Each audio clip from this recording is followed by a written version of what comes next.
Guild Wars Manuscripts. About the manuscripts. The following texts have only recently been unearthed and reveal but the barest hint of what adventurers will encounter in Tyria. Book 1, The Lore of Guild Wars, contains a brief summary of Tyrian history, along with an overview of the human kingdoms and a few of humanity's known enemies. These manuscripts tell the story of the origins of magic, of the Searing and the Cataclysm, and other key events that brought our world to the state in which you find it today. Book 2, The Challenge, introduces adventurers to the basics of life as a hero in Tyria. Here, you'll learn about the Guild Wars professions and their attributes and skills, and how they work together to create a unique gameplay experience for each hero you create. These manuscripts are incomplete at best, but scribes are busy compiling additional information, which will be made available through other avenues. See the enclosed quick reference card for more information. Guild Wars, Book 1, The Lore of Guild Wars. The Nolani Academy of the Arcane Arts. Divana stepped out of the swirling circle of light into a small, roofless room and drew her sword. She didn't know exactly where she was, only that it was somewhere in the ruins of Nolani. It didn't matter. Anywhere was better than being trapped inside the academy at Draskir with the char pounding down the rotting wooden door. Prince Rurik had been the first through the portal. He stood hunched over something now on the other side of the room. The flaming scepter mages they had rescued crouched there as well. Just as they were leaving Draskir, the group had stumbled upon the fabled horned Stormcaller. Divana had, of course, heard of the legendary weapon, but until she had seen it with her own eyes, she assumed, as most people did, that it was only a myth. Errol, the first of the mages they had rescued from the char, had seemed fairly certain the horn was the answer to all of Ascalon's problems. Divana wasn't so sure, and she was in good company. The prince had registered his reservations as well. How could a horn hold the key to restoring a ruined kingdom to its former glory? Well, no matter what role the horn played in the kingdom's future, it didn't hurt to have another weapon in the war against the beasts from the north. The portal behind Divana flared as Sin, Aiden, and Menlo stepped out. "So, this is what Nolani looks like now," said Sin, materializing out of the swirling miasma. She kicked at the reddish dirt with the toe of her boot, uncovering part of the ornate marble flooring buried in rubble. An improvement, if you ask me. Aiden chuckled, knocking an arrow to his bow and scanning the area. "Still hold prejudices, do we?" "In the best of times, Nolani was a third-rate city," replied the elementalist, still pushing the dirt around. "Now it's as good as any other place, just as ruined as the next city." Menlo stepped around Sin, letting his hand brush across her hip as he did. "This building was a holy place," said the monk. He crossed the small room and approached a battered statue of Dwayna. "It was an academy," corrected Prince Rurik. "The sister academy to the one we left in Draskir."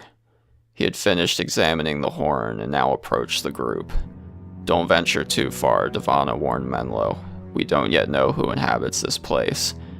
Menlo nodded as he bent down and picked up a broken piece of marble carved in the shape of a feathered wing.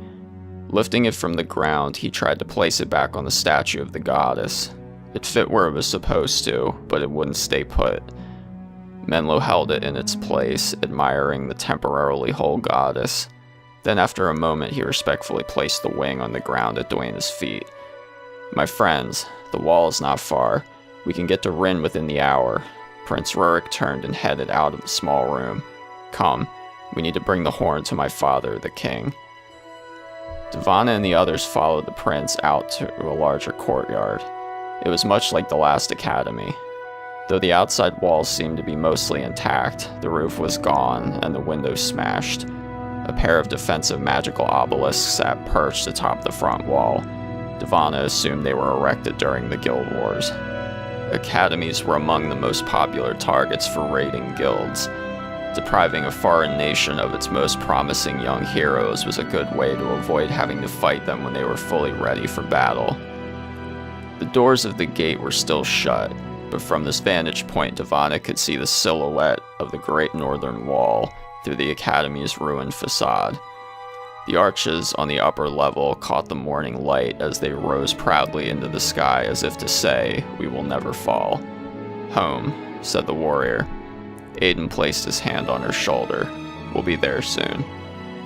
Prince Rurik continued down a set of smashed stairs to the base of the big wooden front gates. "Is there a switch up there?" he called back. The mage Errol was the first to reply. "Yes, my lord, it's up here, just on the rampart. I'll get it." "Very good," replied Rurik. Devana, Sin, Aidan, and Menlo headed down the ramp to the prince, and the rescued mages followed. Directly ahead of them, in the very place it landed after smashing through the academy roof, lay the remnants of a huge, jagged, magical crystal.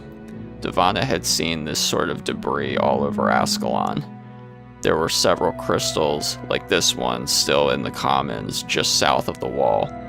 The sight of them always sent a chill down the warrior's spine. They reminded her of the searing, of the carnage that battle brought, and the people who had died in it. She shook her head, trying to clear the images so she could focus on the task at hand. It was still early morning, and in the shadow of the front gate, it was quite dark. Sin ran her hand along the metal frame of the gate. "Might as well have been made of parchment," she said. Errol leaned over the rampart edge just above where the group was standing. "I am ready, my prince." "As are we." Rurik waved his hand. Errol's face disappeared from view, and the neglected mechanisms that operated the gate began to move. The decrepit metal and wood gave several loud creaks and complaints, but the gate swung wide. Before the academy, the scene was mostly what Devana expected. Dust and bits of debris covered the ground. Burnt trunks reached towards the sky like so many skeletal fingers, the haunting remnants of what once was a lush, tree-lined garden. But as the gates swung fully open, Devana was granted another view. "Char Warband!" shouted Menlo. "Close the gates!" The plaza before the academy was crawling with Char, furry upright beasts with huge fangs and even bigger claws. In the center of their camp, built out of tree limbs and straw, sat a towering three-legged flaming effigy, a tribute to their fiery gods. When the gate opened, every one of the furry beasts stopped what they were doing and charged the now exposed academy. Sim was the closest to the gate. Closing her eyes and crossing her arms, she rose into the air, incanting the words to a spell. The Char were fast, and they reached the open gate in a flash. Devana broke into a run, sprinting to shield the elementalist from the bestial onslaught. Bringing her sword up in a powerful arc, the warrior caught the first Char axe fiend in the breastplate, knocking it backward and leaving a huge gash in its chest. Devana stepped in front of Sin and into the gap left by the falling Char, reversing her blade and slashing the other way. She struck steel, connecting with another Char blade meant for her head. She cried out as she bashed the attack aside. Running the length of her sword up the Char's axe, she thrust the tip of her Rin blade between the seams of the creature's armor, puncturing fur and flesh and jabbing through to where, at least on a human, there should be a lung. The beast howled and squirmed as it struggled to free itself from Devana's sword. Another axe fiend charged into view, coming up behind Devana. The warrior struggled to pull her blade free of her victim, but the creature convulsed and slumped toward the wound, closing its flesh down tight around the stuck weapon. The new attacker raised its axe, and Devana spun away, leaving only one hand on her Rin blade. Despite her quick move, the creature's axe came down on her arm.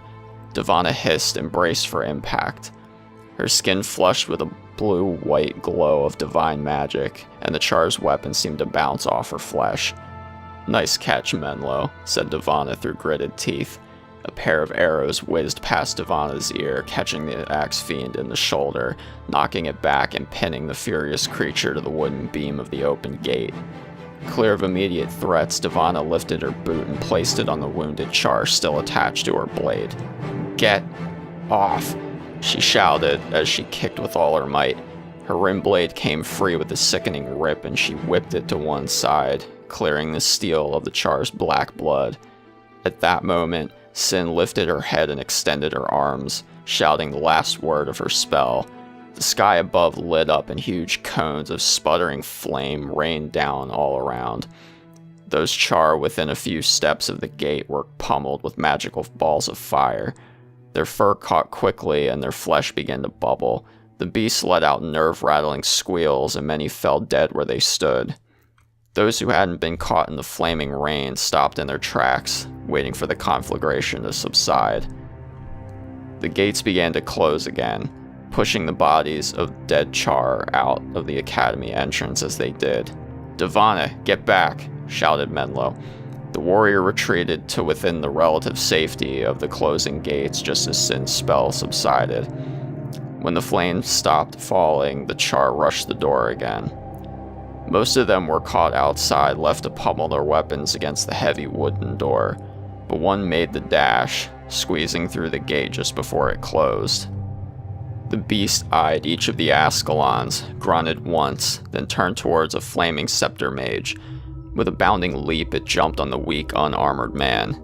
The mage screamed as the Char dug into his flesh. "No!" Divana closed on the beast, slashing down on it from behind. Her blade hit the creature in the neck, severing the monster's head from its shoulders with just a single blow, and it slumped to the ground. Menlo rushed to push the creature's carcass from on top of the mage's body. The man was barely conscious. He had been badly mauled by the Char. His face was slashed and he coughed blood. Dropping to his knees beside the man, the monk laid his hands on the mage's wounds. With a quick word, a flood of blue-white energy crossed over from the monk to the wounded man. From outside, the sounds of Char at the gate echoed into the desolate courtyard. "Great," said Sin. "We went from being trapped inside one academy to being trapped inside another. At least this one has thicker walls," said Aiden. "There is another passage." Prince Rurik pointed to the east in the same direction as the huge magical crystal in the middle of the academy that leads out and around the wall. "Then what are we waiting for?" said Sin, starting off to the east. "Let's get that little bugle of yours to the king and be done with this." Menlo looked up from his ministrations to the wounded mage. "Sin, please, you aren't helping." "I don't think it is wise to take the mages outside of the academy unless we are sure the way is clear," interjected Aiden. "They are weak from their long imprisonment and are ill prepared to fight. Outside the gate we cannot guarantee their safety. At least here they are not in immediate danger." "Agreed," said Prince Rurik. "What do you propose, Aiden?" The ranger leaned on his bow. "Let us four venture out and ambush the Char from behind," he said, indicating Sin, Divana, Menlo, and himself with a wave of his hand. "Once we've cleared the beasts from the gate, then we can take the mages home." Prince Rurik's face grew grim. "What you propose is very risky. It's not something I would ask of you." He looked down at the wounded mage, then around at each of the other Ascalons with him. He nodded. "But if you think you can succeed, then I give you my blessing." "About time," said Sin. "Come on, let's go." Divana made eye contact with Aiden. She shook her head in disgust, but the ranger just smiled and chuckled. The elementalist's antics always seemed to amuse him as much as they irritated Divana. Menlo finished tending to the fallen flaming scepter mage, then stood and joined the group as they marched up and out the back passage to the academy. "We will man the defensive obelisks while you are away," the prince shouted after them as he helped the downed mage get back to his feet. "We will watch for you. Once the way is clear, we will open the gates and join you in the trek back to the wall." He stood up straight and, in his best military style, Prince Rurik, the heir to the throne of Ascalon, saluted the warrior, the monk, the elementalist, and the ranger. As the prince had said, a door in the eastern corner led out of the academy. Unlike the one at the front, this one was already open.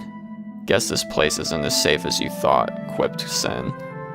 "Then we should move swiftly, to make sure no harm comes to the good prince," replied Aiden. "Without us, he has little help if the Char get in." Divana led the way through the door and up a winding rocky path out the back of the academy to the northeast. Several hundred yards up the path, Aiden grabbed Devana by the shoulder and stopped her, placing a finger to his lips. Shh. With a nod and a flick of his eyes, he indicated the hanging rocks overhead. Devana craned her neck, listening.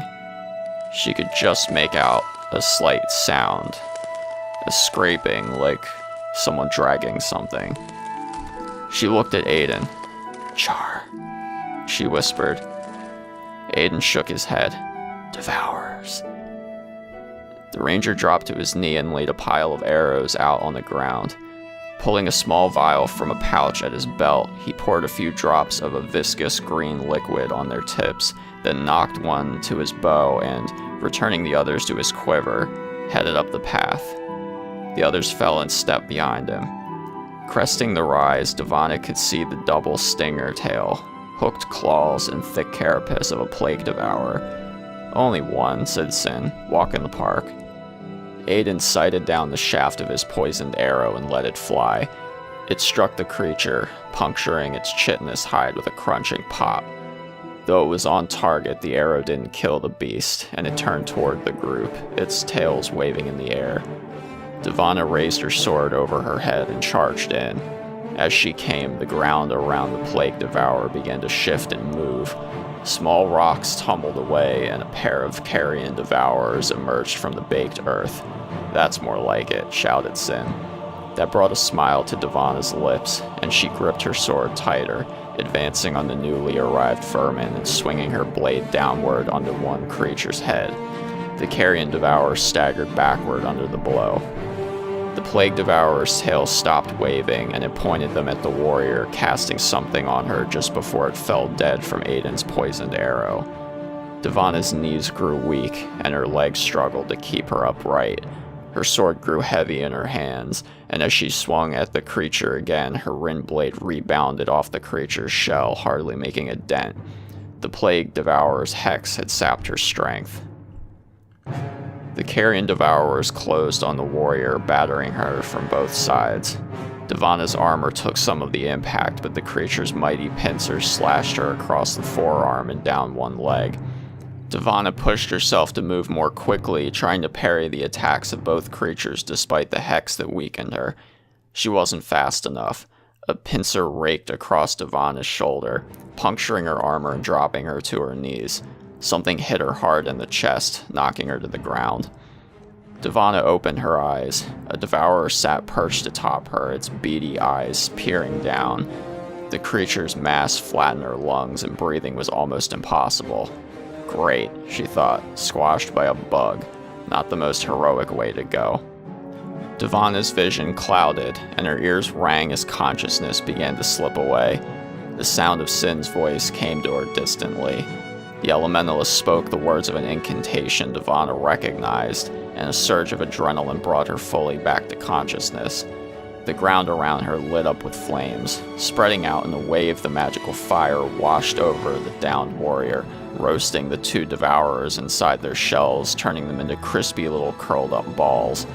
Devana shoved the dead devourer off of her, then slumped back against the ground. She looked up at the elementalist. Well done. Sin shrugged, naturally. May the goddess Duena protect you, said Menlo. Devana could feel her strength returning as the monk lifted the plague devourer's hex. When you are ready, said Aiden, watching the path. We should move on. We're not far from the front of the academy. Devana took a few deep breaths as she regained all that she had lost, then got to her feet and again headed down the path. The group traveled for some time until Devana heard what she thought was the sound of a crackling fire. Must be their effigy, she said. Aiden nodded his agreement. The ground was torn and shifted here. Near the edge of the path, the earth fell away, dropping down below where Devana could easily see. Moving closer to the edge, the warrior climbed up on a large boulder and peered over. The other three followed suit. In the valley below them stood the plaza and the flaming effigy they had seen in the middle of the Char camp. The beasts were attacking the academy, shooting arrows over the wall and smashing their weapons against the wooden gate. Devana could just make out the flaming scepter mages up on the wall, powering the defensive obelisks. Jags of lightning shot down from the wall, catching the nearest char and turning it into a burnt, smoldering pile. From the looks of things, others too had fallen prey to the magical defenses. Their dead bodies lay on the ground at the base of the wall, fur standing straight up. As they watched, a large, mean-looking char barked something in their guttural language. A group of 6 char lifted the trunk of a fallen tree from the ground and proceeded to charge the gate with it.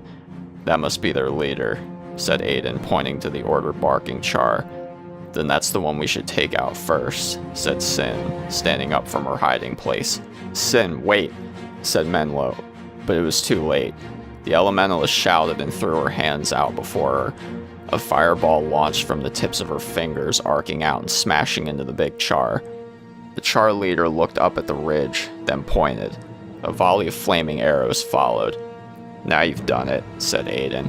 Standing up, he launched 2 arrows into the midst of the group, then dropped back into a crouch. The char's volley went soaring over. Devana could hear the flames flicker as they passed by her head.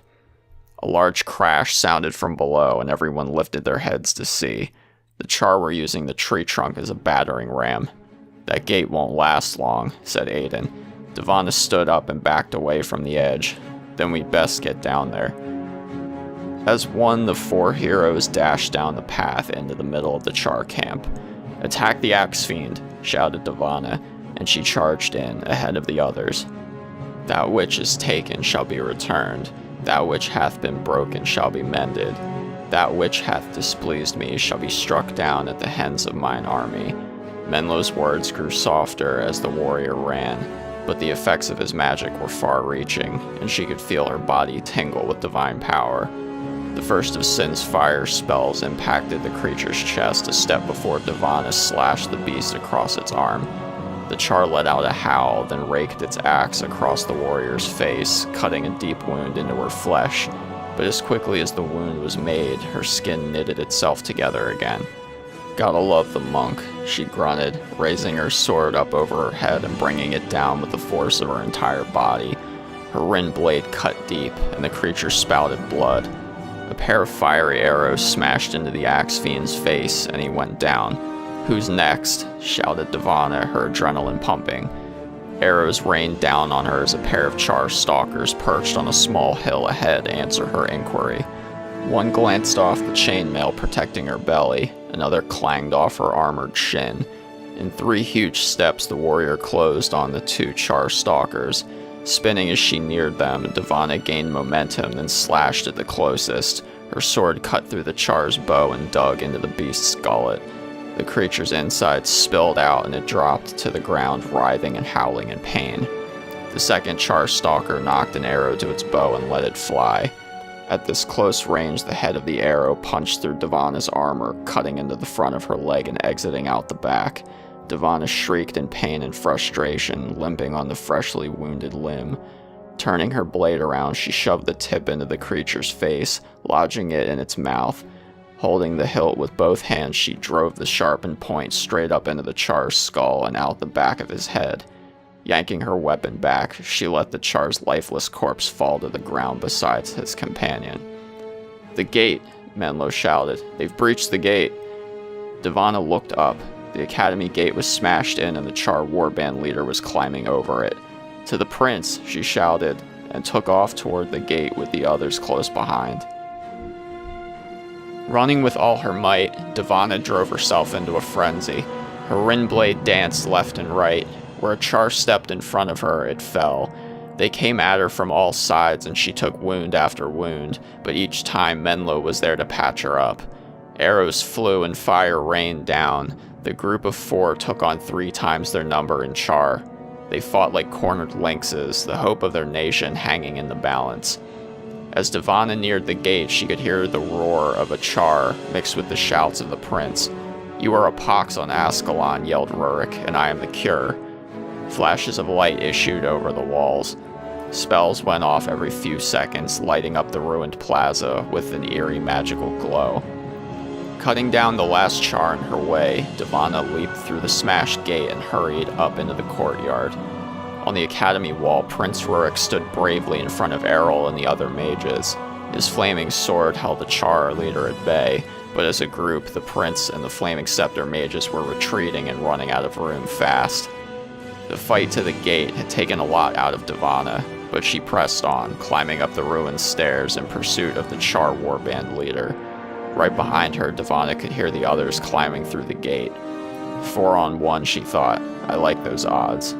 An arrow hit the big Char in the back of the leg, causing the warband leader to turn around. "You looking for me, Fuzzy?" shouted Divana, coming up behind the creature. Aiden's well-placed shot had hobbled the beast. It tried to follow the prince and the mages as they dashed along the wall, but its movement was slowed and Divana moved in closer. The Char growled at her as she stalked around it, staying just outside its reach. "Hey," shouted Sin, "catch!" A huge ball of fire slammed into the Char's side. The resulting splash of magic consumed the creature, and Divana shielded her eyes from the blinding flash. The creature came stumbling out of the blast, its furry hide ablaze. That ought to do it, she thought. But instead of burning to a crisp, the warband leader seemed to draw strength from the flames. It looked like some sort of demon, flaming and cackling as it came on. It raised its huge axe in the air, bringing it down on the warrior with both hands. Divana set her feet and stood her ground. As the flaming Char advanced, the warrior raised her blade and lunged forward, shouting, "For Ascalon!"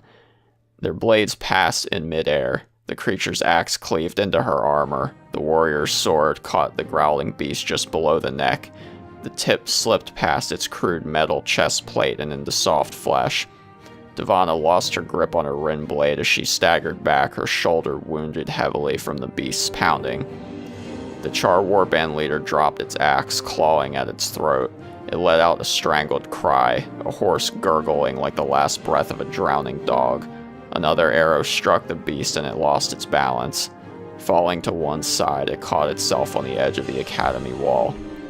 The creature struggled for a moment longer as the flames slowly went out. Then its chest heaved once, and its body went slack. The Char's huge head flopped backward, causing it to topple over, twisting as it fell over the edge of the academy into the ruined plaza below. Sin was the first to reach Divana's side. "You alright?" Divana smiled. "Yeah, nothing a little Amenlo's divinity can't fix." The two women walked down the battered stairs to the courtyard where the prince and the mages stood, talking to the ranger and the monk. "The way is clear, my lord," said Aiden, bowing before the prince. Rurik grabbed the ranger by the shoulder and lifted him to his feet. "Come, my friends," he said, strapping the legendary horned stormcaller to his back. "We are almost home." As a group, they headed out of the Nolani Academy toward the Great Northern Wall. Book 1, Chapter 1, History of Tyria. It was almost 3,000 years ago that a race of serpents stepped out of the rift onto the soil of Tyria. Unlike ordinary serpents, these moved upright, used language, and adhered to an elaborate culture. They had been summoned by the old gods, brought to this world to be the custodians. Their task? Shepherd the other creatures of the land through this time of transition, while the gods continued to create the world around them. From the tarnished coast in the west to the Bay of Sirens, now called the Sea of Sorrows, in the south. From the far eastern reaches of the Crystal Desert to the Giant's Basin on the northern coast of Krita, Tyria flourished under the protection of these magical creatures. The serpents were the protectors of the land, the keepers of knowledge, the teachers of all things, and during their time the world was in balance. But then a new race of creatures was birthed upon the world. They were neither serpent nor beast. They were neither plant nor stone. These creatures had no chitinous hide to protect themselves. They had no claws to tear flesh.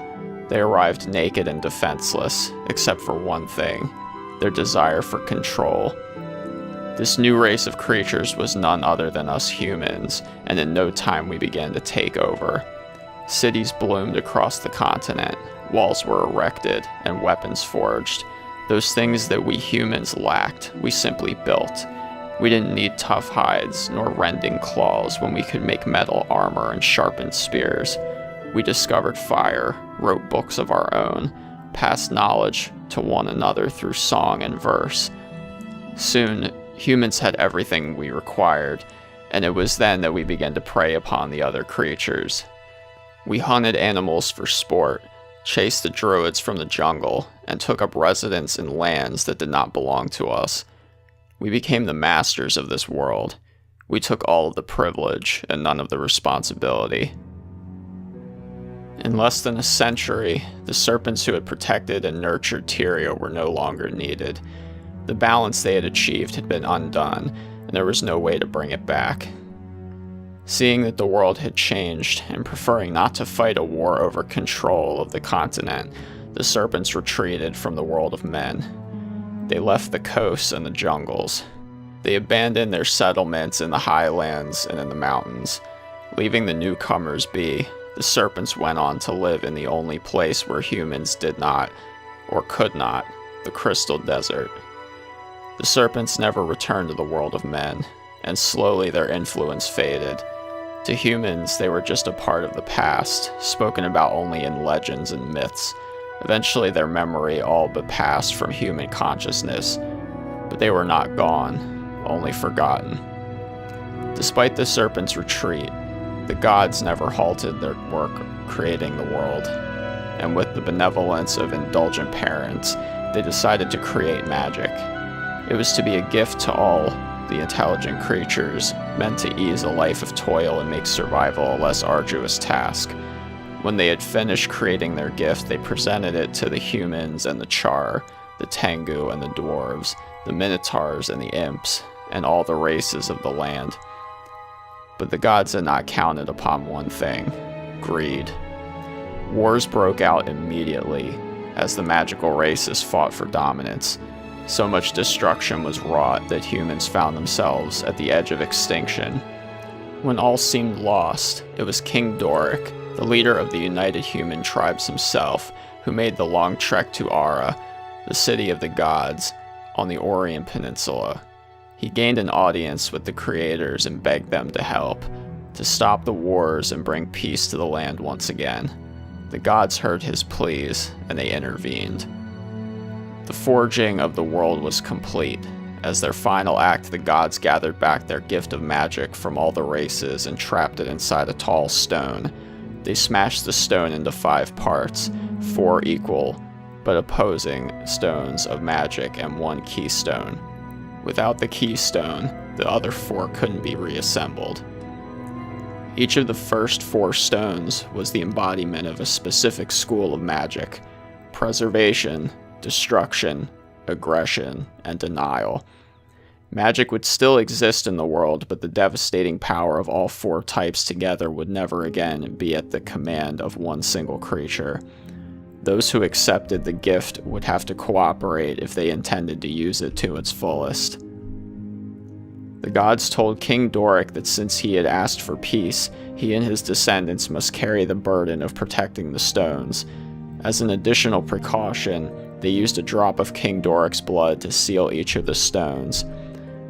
Then the stones were dropped one by one into the volcano off the southern shore of the kingdom of Creta, and the gods left this world forever, confident that they had balanced out their gift and circumvented greed. Things were good for a time. No one race gained dominance over any other, and the world was once again at peace. Over the next 100 years, the human kingdoms prospered. Powerful groups grew up within each nation. These were known as guilds. It was these groups, these guilds, that held the real power in Tyria. Though there were kings and organizations that made the laws and regulated the land, it was the guilds that enforced these laws, or didn't, as they saw fit. As these guilds grew, their influence began to overlap. As is ever the case with peace, it once again came to an end when the volcano erupted, spitting out the 5 stones and scattering them across Tyria. The magic they embodied seeped out into the lands around them. Though the Bloodstones, as they are called, have never been reunited, the power that they possess was enough to reignite the desire for power in the hearts of men.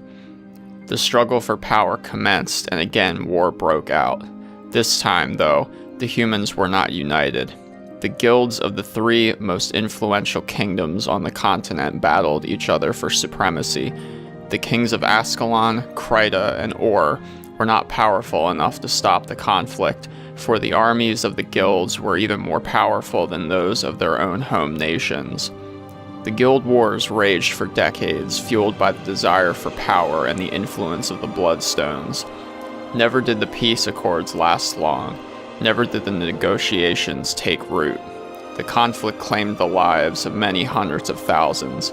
It uprooted families, made neighbors into enemies, and soured the relations between the human nations, perhaps irrevocably. Though the battles continued, each with a winner and loser, no one nation ever gained enough power to fully dominate the other two. Slowly, over the course of years, the wealth of each nation diminished. Their people grew weary, and their armies grew weaker as the constant fighting took its toll. Eventually, as all things do, the wars did come to an end, but it was not the words of the silver-tongued peace negotiators or even the rough hand of a conquering hero that ended the guild wars. The resolution was instead brought about by an even greater war, a war brought by the Char. In unprecedented numbers, the beasts from the north swept down through all three human kingdoms. Ascalon, Or, and Crita, embroiled in conflicts with one another for more than 50 years, dropped their grudges and turned their attentions to defending their borders against the new threat. Each kingdom dealt with the invasion in a different way. Ascalon stood their ground, having no place else to turn. Though their forces were depleted, they managed to rally behind the Great Northern Wall, but their defense was short-lived. In a magical battle that would eventually be looked upon as the turning point for Ascalon, now referred to as the Searing, the Char brought down fire and brimstone, destroying everything on the open plain for hundreds of miles. Their magic scorched the ground and the human cities as they swept through the wall and moved on to Or. The surviving humans of Ascalon have since retaken the wall and have held it against periodic attacks, but there is little left of this once prosperous empire. Or was another story. To stop the invading army, the king of Or's personal advisor and sage turned to the powers of dark magic. Venturing into the vaults far below the marble streets of Ara, he unrolled a forbidden scroll and read the words he found printed there. The resulting explosion sank the entire peninsula and sent enough dirt into the air to blot out the sun for 100 days. Though the Char never reached the hallowed streets of Ara, nearly every citizen of Or was killed that day. Unable to keep the Char out and lacking magic powerful enough to push them back, Crita turned to a man named Saul D'Alessio and his promises of unseen gods coming to aid in their war. Whether it was luck or truly the invisible hands of some new gods, Crita managed to push back the Char invasion, banishing the northern beasts back from whence they came. The dust from this conflict is beginning to settle. Perhaps in this next age we will glean knowledge from our past mistakes. Perhaps we have learned when it is time to put away our hatred and simply work together. Or perhaps we will do what all nations in the history of the world have done: look blindly away from our past and proceed to unleash a new and more terrible plague upon our land. Let us hope this is not the case. Let us hope that we have learned our lesson. Excerpt from The History of Tyria, Volume 1, Thaddeus Lamount, Historian. The Muvalian Calendar. The Muvalian Calendar, named after Grand Patriarch Muvel, the first high priest of the Church of Duena, begins counting years from the moment the gods left Tyria. This event is known as the Exodus. Years before this date are labeled BE, before the Exodus. Years after this date are AE, after the Exodus. Years prior to the year 1 AE count down, getting smaller as they get closer to the time of the Exodus, just as they do in the Gregorian calendar. There are 4 seasons and 360 days in the Muvalian year. Season of the Zephyr, air, days 1 through 90. Season of the Phoenix, flame, days 91 through 180. Season of the Scion, water, days 181 through 270. And Season of the Colossus, earth, days 271 through 360. Timeline. The calendar starts at year 1 AE, the first year after the Exodus. 1072 AE, present day. 1071 AE, Bay of Sirens is renamed Sea of Sorrows. 1070 AE, Guild Wars end. 1070 AE, Char invade human kingdoms. 1013 AE, Guild Wars begin. 898 AE, Great Northern Wall is erected. 851 AE, Lord Odrin enters the Rift. 358 AE, Krita becomes an independent nation. 300 AE, Krita becomes a colony. 221 AE, Cantha begins trading with Tyria. 174 AE, serpents leave the world of men. 2 AE, Or becomes an independent nation. 1 BE, gods give magic to races of Tyria. 100 BE, High Plains human settlements become known as Ascalon. 205 BE, humans appear on Tyrian continent. 1769 BE, serpents arrive in Tyria. 10,000 BE, last sign of Giganticus Lupicus, the great giants, walking on Tyrian continent, best guess. Book 1, Chapter 2, The Human Kingdoms. The Kingdom of Ascalon. Once Ascalon was a beautiful, fertile land of rolling green countryside and magnificent cities. Her people were viewed as a bit grim by their neighbors, but this was perhaps to be expected, given their never-ending war against the Char. Indeed, it was their unfailing vigilance, their great northern wall, and the blood they shed each year to defend it, that had protected not only Ascalon, but also Krita and Or through the ages. Then came the invasion, and with it, the searing. Anyone alive today will remember the day the lands of Ascalon were blasted and torn with magic fire. Whole cities and guilds were destroyed in the searing, and the might of Ascalon was shattered. Now the great northern wall lies broken, and the Char have overrun much of the kingdom, defiling it with their unholy shrines, killing those who stand in their way. The survival of Ascalon hinges on but a single remaining corner of the fallen kingdom, the capital city of Rin. In the final years of the last Guild War, the people of Rin looked to a soldier named Adalburn, a simple man of humble origins who rallied the people with his courage and cunning, and steeled them not only against the guilds of Or and Krita, but also against the terrors of the Char. The sudden destruction of most of the kingdom during the searing has taken much of the fight out of the man now known as King Adalburn. He has become stubborn and set in his ways, afraid of losing what little he has left. But in his son Rurik, the people see a leader with the courage to perhaps help them reclaim their fallen kingdom. The survivors of Ascalon live in a state of constant warfare, using hit-and-run tactics and the remnants of the Great Wall to prevent any significant advances by the Char into their territory. King Adalburn has circled the wagons, so to speak, content to simply defend what Ascalon has left and live to fight another day. Prince Rurik, on the other hand, is far more daring than his father thinks is wise, and has even suggested that the time may be coming to launch an offensive against the Char. Already the rumbling of the winds of change can be heard in the streets. People are frightened. They wonder what will become of them. Some even wonder aloud if Adalburn has lost what it takes to steer Ascalon back from the brink. They wish to see the prince step up and take command of the kingdom. Perhaps under his guidance, the people of Ascalon will live on to see another golden age. The Kingdom of Or. Situated on a peninsula south of Ascalon and west of the Crystal Desert, Ur was a vibrant, proud, and prosperous nation. Its citizens were the favored of the gods, living in the shadows of Ara, this deserted city once inhabited by the likes of Melandru, Duena, and Balthazar. Deeply spiritual, the Oriens looked after the buildings and structures left behind when the gods left Tyria, caring for them in the hopes that one day the divine beings who created magic and bestowed it upon the world would return.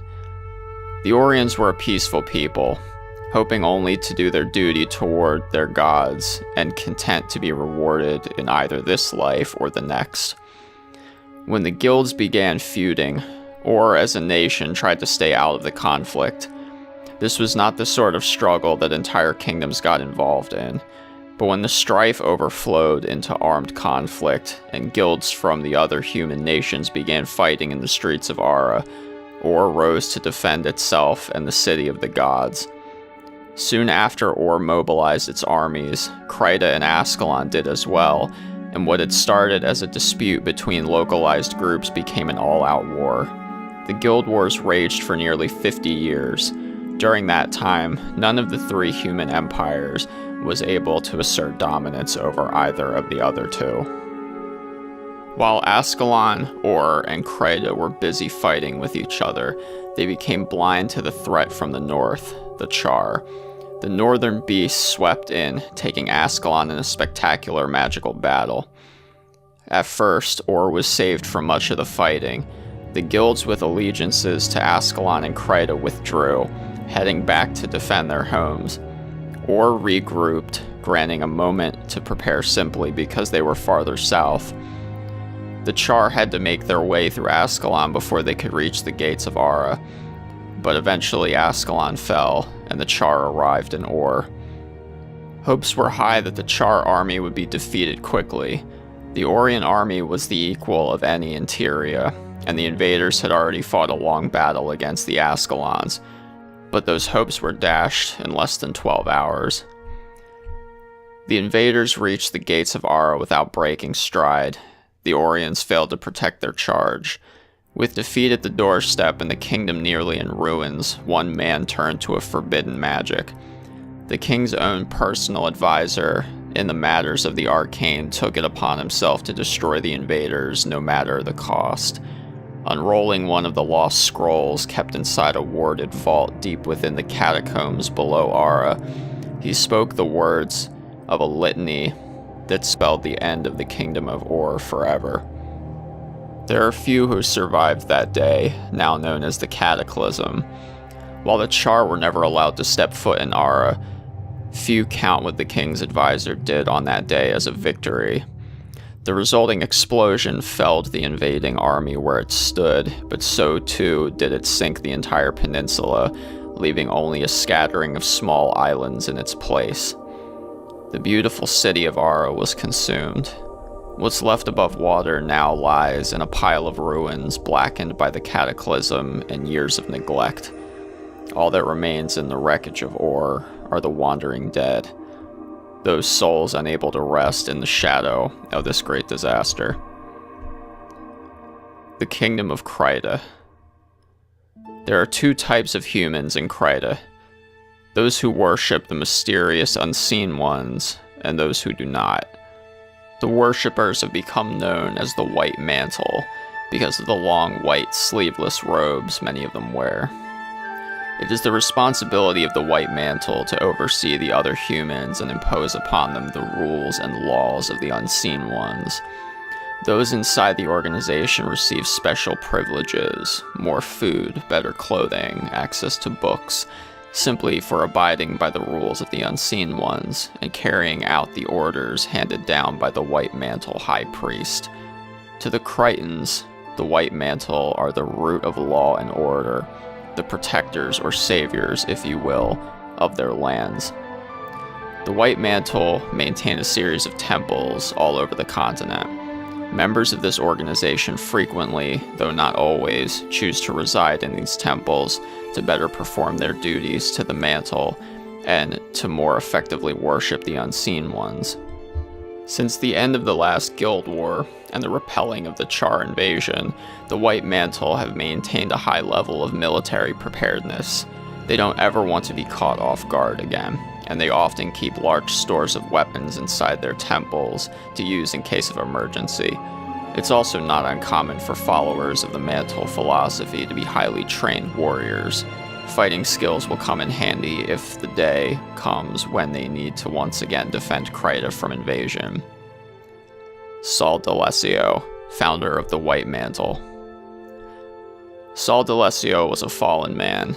A gambler and a drunk, Saul reached the lowest point in his life when he lost a bet he could not repay.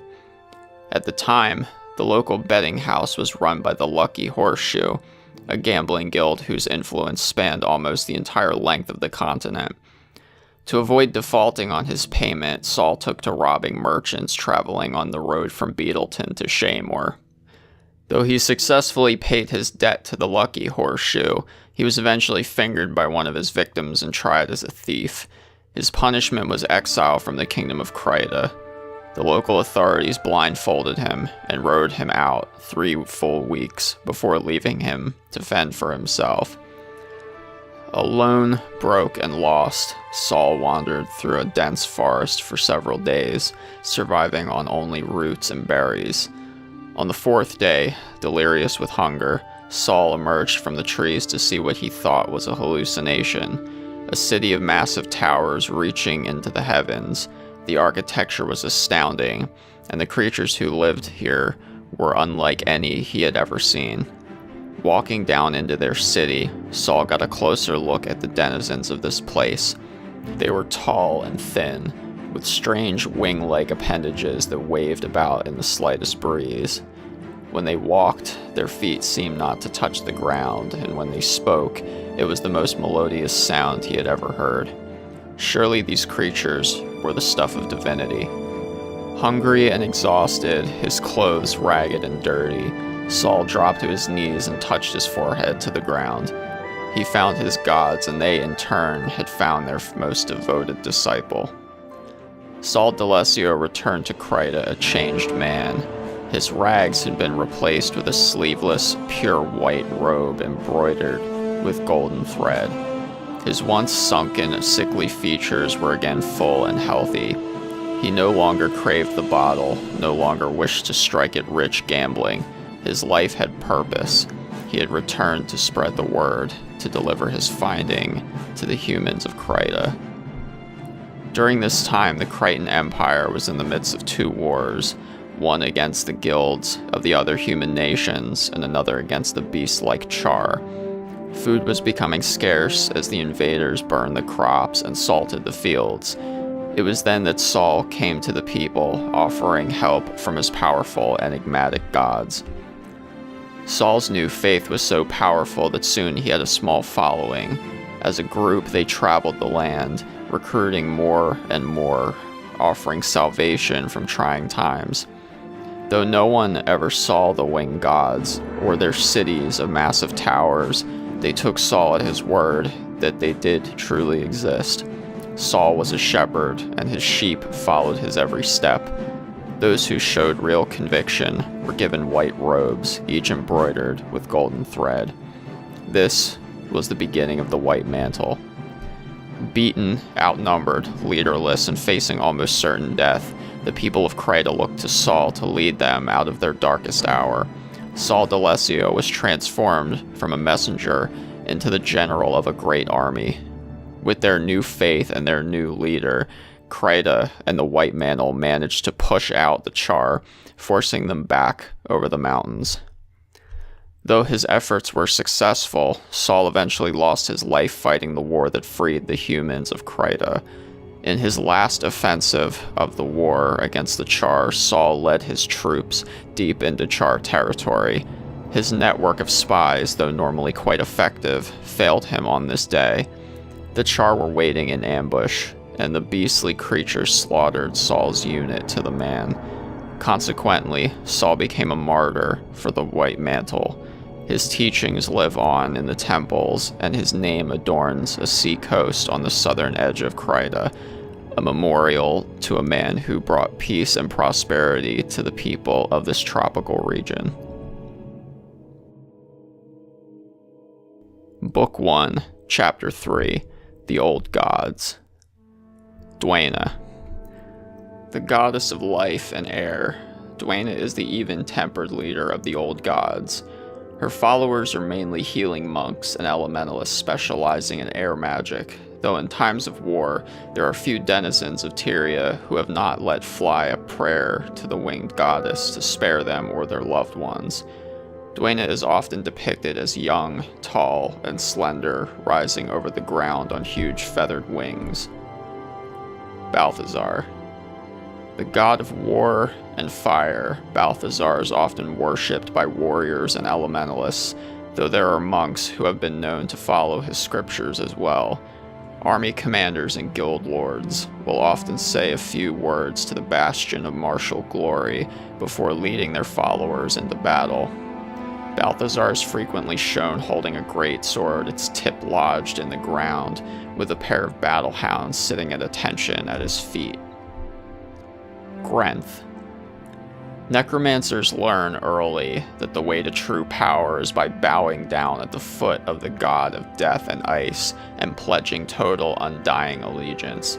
Statues of Grenth depict the god with the body of a man and the skeletal head of a drawn-faced beast. Often there are followers at his feet grasping toward his open, clawed hands, clamoring for the powers the unforgiving deity may feel so inclined to heap upon his subjects. Lissa. The twin goddesses of beauty and illusion, Lissa is the patron god of the mesmer profession. Many a spellcaster has fallen under the charms of these two, making it easy for them to choose to specialize in the mesmeric arts. Lissa is usually portrayed in her natural state, a pair of twin intertwined goddesses back to back, no illusions or glamours involved. There are stories of young men stopping to gaze longingly at statues of the beautiful goddesses only to forget themselves and die of thirst while simply looking on. Melandru. The goddess of earth and nature, Melandru is the favored god of rangers and earth elementalists. It is said the Maguma druids at one time worshipped this deity, but there are none alive today who can confirm the truth of this rumor.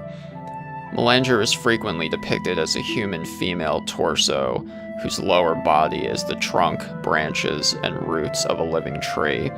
Her statues attract weary travelers. Beneath her branches await plenty of fresh water and shelter from the elements. Book 1, Chapter 4, The Guild Wars Personalities. King Adalburn. Born in Draskir. Nation, Ascalon. Profession, warrior.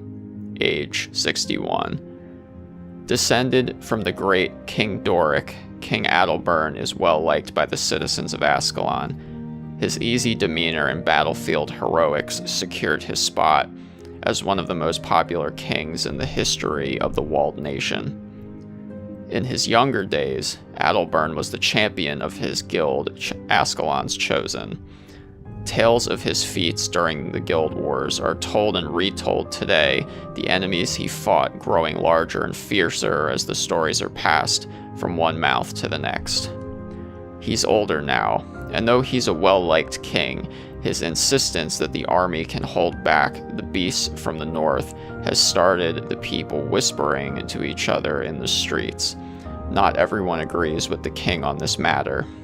Making matters worse, Prince Rurik, the king's eldest son and heir to the throne, is among those who criticize Adalburn's policies. And though he is close to his son, the king and the prince often do not see eye to eye. Prince Rurik. Born in Draskir, nation, Ascalon, profession, warrior, age, 32. Firstborn son of King Adalburn and heir to the throne of Ascalon, Prince Rurik is a brave, bold man who often takes action on the spur of the moment. He leads by example, never cowering or shirking a challenge. Some say he has no fear, Others claim his brash bravery is merely reckless.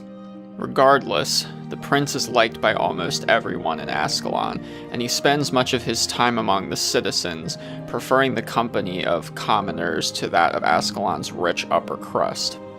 As a boy, Prince Rurik trained at the Ascalon Academy and did a stint as an officer in the army.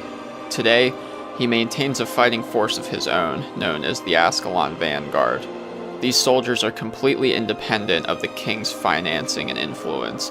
Rurik's father, King Adalbern, takes a certain amount of offense to this, though he keeps it to himself and his closest advisors.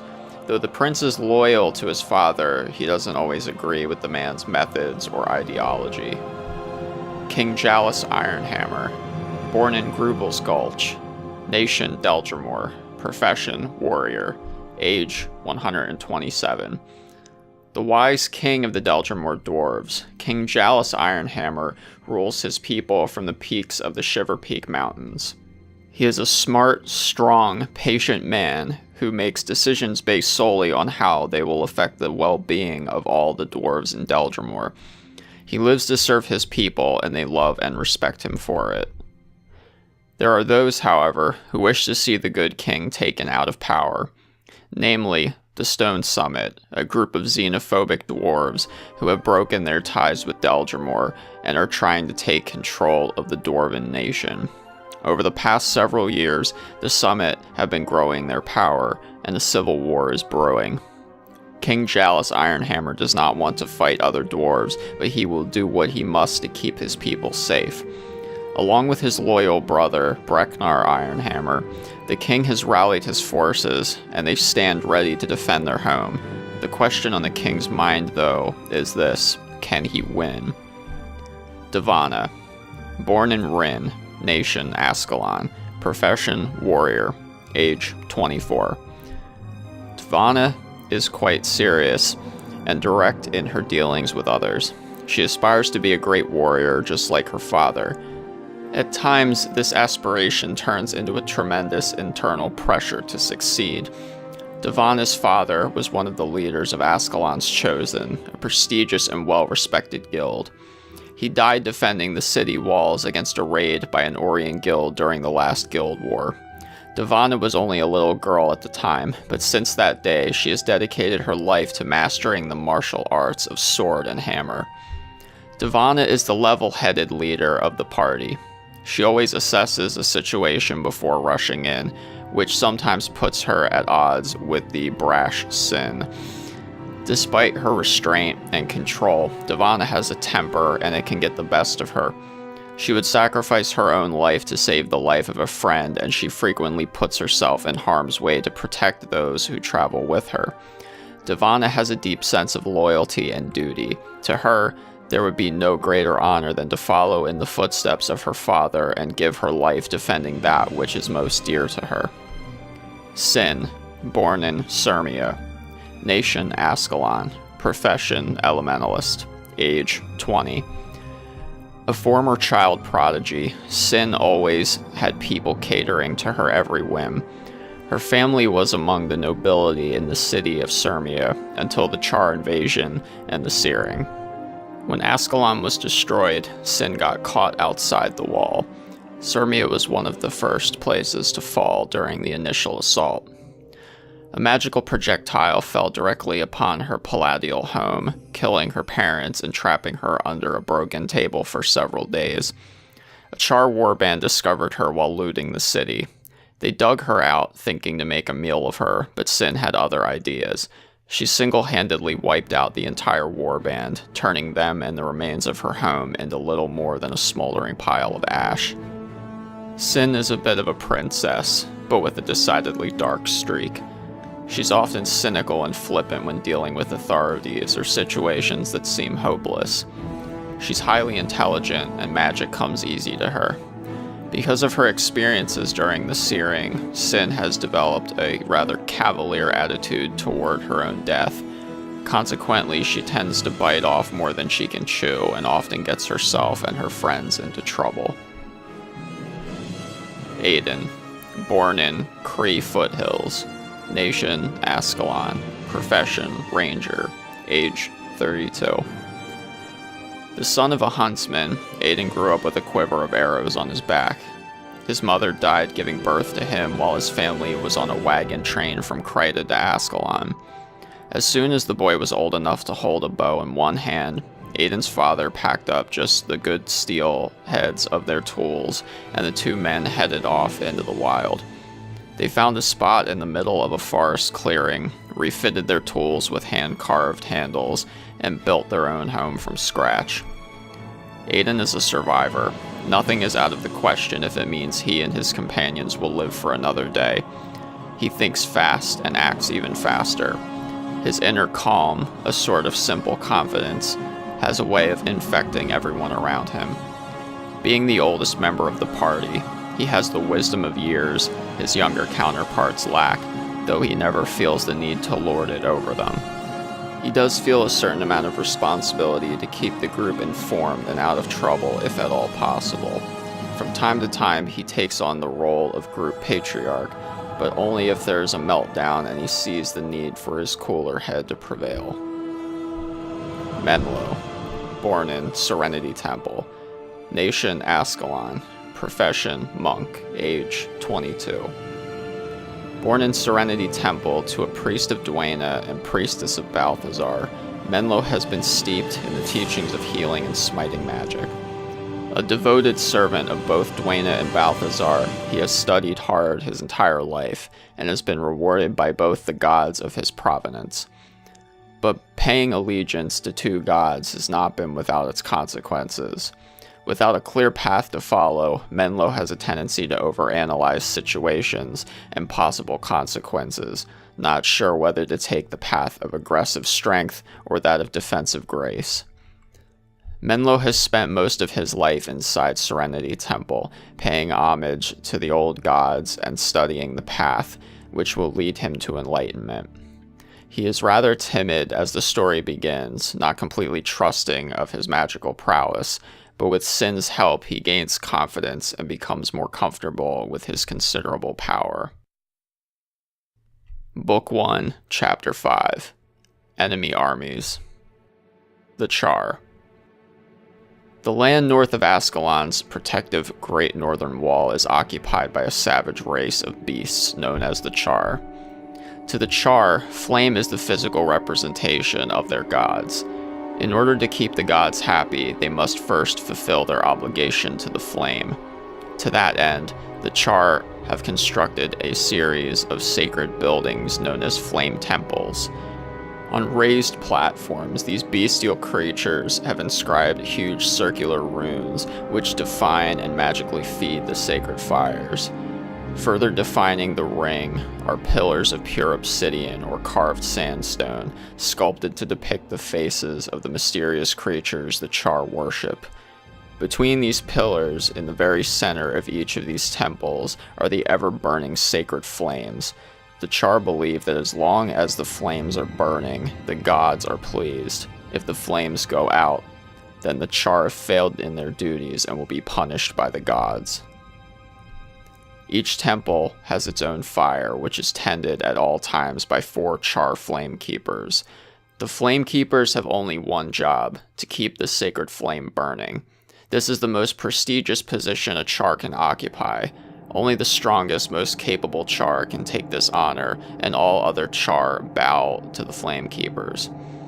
In addition to the temples, whenever a large Char warband travels anywhere, they take with them a bronze brazier, lit at a flame temple by the sacred flame. These braziers are placed upon palanquins, which are then carried from location to location by 4 Char flame carriers. Each night, when they make camp, the flame carriers erect a flammable effigy in the shape of one of their gods, then ignite it and let it burn till daylight. Humans learned quickly how to read the flame sign. If the flame is lit, the Char camp is occupied. If the flame is out, the Char have moved on. The Stone Summit. The Stone Summit are a guild of xenophobic dwarves who live high up in the Shiver Peak Mountains. Their hatred of other cultures, particularly humans, run so deep that they won't even deal with other dwarf clans who have trading relationships with the human nations. The Stone Summit pride themselves on their fanaticism. To them, there's only one right way to do things, their way. There is only one group worthy of ruling the world, the Stone Summit.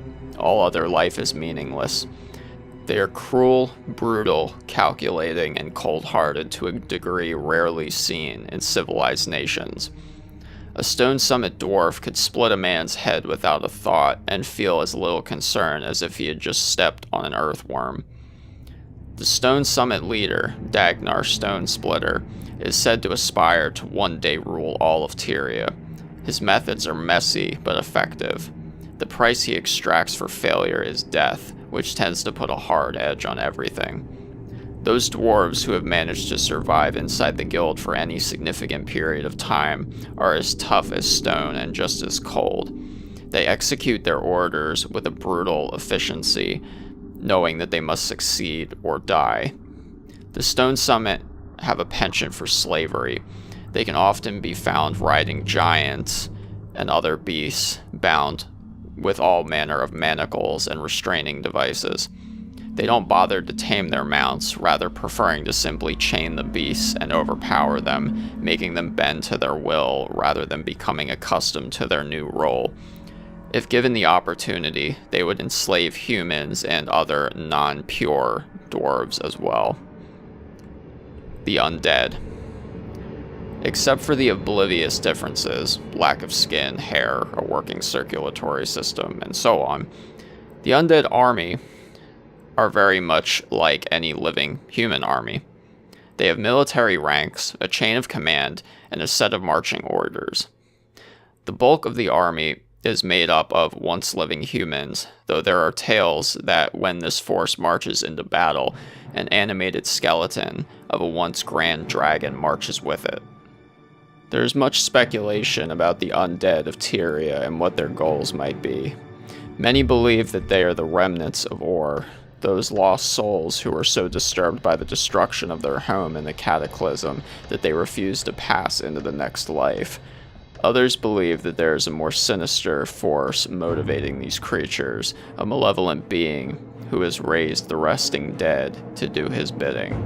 Some even say this mysterious leader is a powerful Lich Lord who rules them all from behind the front lines. But most of this is just campfire tales and barroom gossip, for there is no one who lives today who can claim to have seen this creature in the flesh, so to speak. Book 1, Chapter 6, Regions and Landscapes. The Ruins of Ascalon. Blasted and battered, the current landscape of Ascalon holds only the ghost of its former glory. Skeletons of grand cathedrals and remnants of whole cities lie broken on the shifted, displaced ground. The protective Great Northern Wall is perhaps the most intact structure in the entire kingdom, but the destruction that surrounds it lies in testament to its ultimate failure. Before the Char invasion and the Searing, Ascalon was a fertile land full of wheat fields and blossoming flowers. Now, though, little grows here in this wasteland. The once loamy earth is now dry and arid. The riverbeds have dried up, and the mud flats have turned into a patchwork of cracked plates and jagged scars in the ground. The Shiver Peak Mountains. For hundreds of years, all the dwarves in this mountain range were united under one flag, the nation of the Deltramore Dwarves. Most of the architecture in the Shiver Peaks was built during this time, and it reflects a time of peace and prosperity, but that time is over now. Today, the mountains ring with the sounds of civil war, and new architecture has sprung up. Slabs of stone lashed together with huge iron chains mark the areas where a new guild, those who have broken from the old ways, have made new settlements. The Shiver Peaks are an inhospitable environment for the ill-prepared. There are only 2 known passes through the mountains, and any wishing to cross them must endure freezing wind, flash snowstorms, and unstable terrain that shifts with the change in temperature. Kryta. Travelers to Kryta will find a stark contrast between the fortified, polished stone buildings of the White Mantle and the thatch-roofed huts of the regular citizens. There's a surprising amount of wealth here, but it is kept in the hands of those who adhere to the doctrines of the Mantle, and this is reflected in the architecture of the region. On the coast, the weather is hot and humid. This is somewhat mitigated by the beautiful white sand beaches and crystal clear blue salt water beyond. Farther inland, it cools down a bit, making the area ideal for farming and raising livestock. Those Krytans who don't practice any of the mystical arts tend to gravitate towards fishing and farming. Maguma Jungle. Years ago, many tribes of human druids lived among the Maguma's lush greenery and wildlife, but it has been a long time since anyone has heard word from them, and many believe that they were eaten by hostile jungle creatures or simply swallowed whole by the man-eating plants now rampant in the jungle. The higher elevations are mostly devoid of water. Only the largest and hardiest of plants can live here. But down farther, closer to the water table, the Maguma grows thick. The vegetation can become so dense that there are areas of the jungle floor that have never been touched by the sun's light. The Crystal Desert. Legends tell of a time, thousands of years ago, when the Crystal Desert was covered in water. These legends claim that it was the gods who raised the land, leaving it bare and empty in order to give the solitary creatures of the world a place to call their own. If the legends are true, humans were not among those for whom this land was made.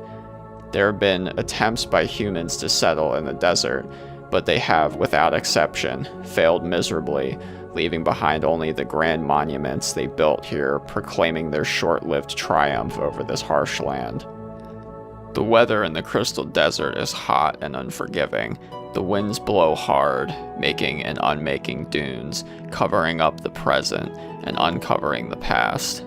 An examination of the sand will reveal that each grain is actually a tiny pointed crystal. In isolated locations, larger crystal formations have been revealed by the constant unforgiving wind.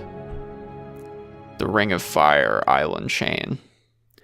Just south of the Tarnished coast lies the volcanic islands that together make up the Ring of Fire. The large volcano at the center of the ring is where the gods reportedly dropped the Bloodstones before leaving Tyria for good. Of the islands that surround this one, many are still active. Ships that pass by the ring report hearing the telltale hiss of scalding lava hitting the ocean, instantly vaporizing the salt water into steam.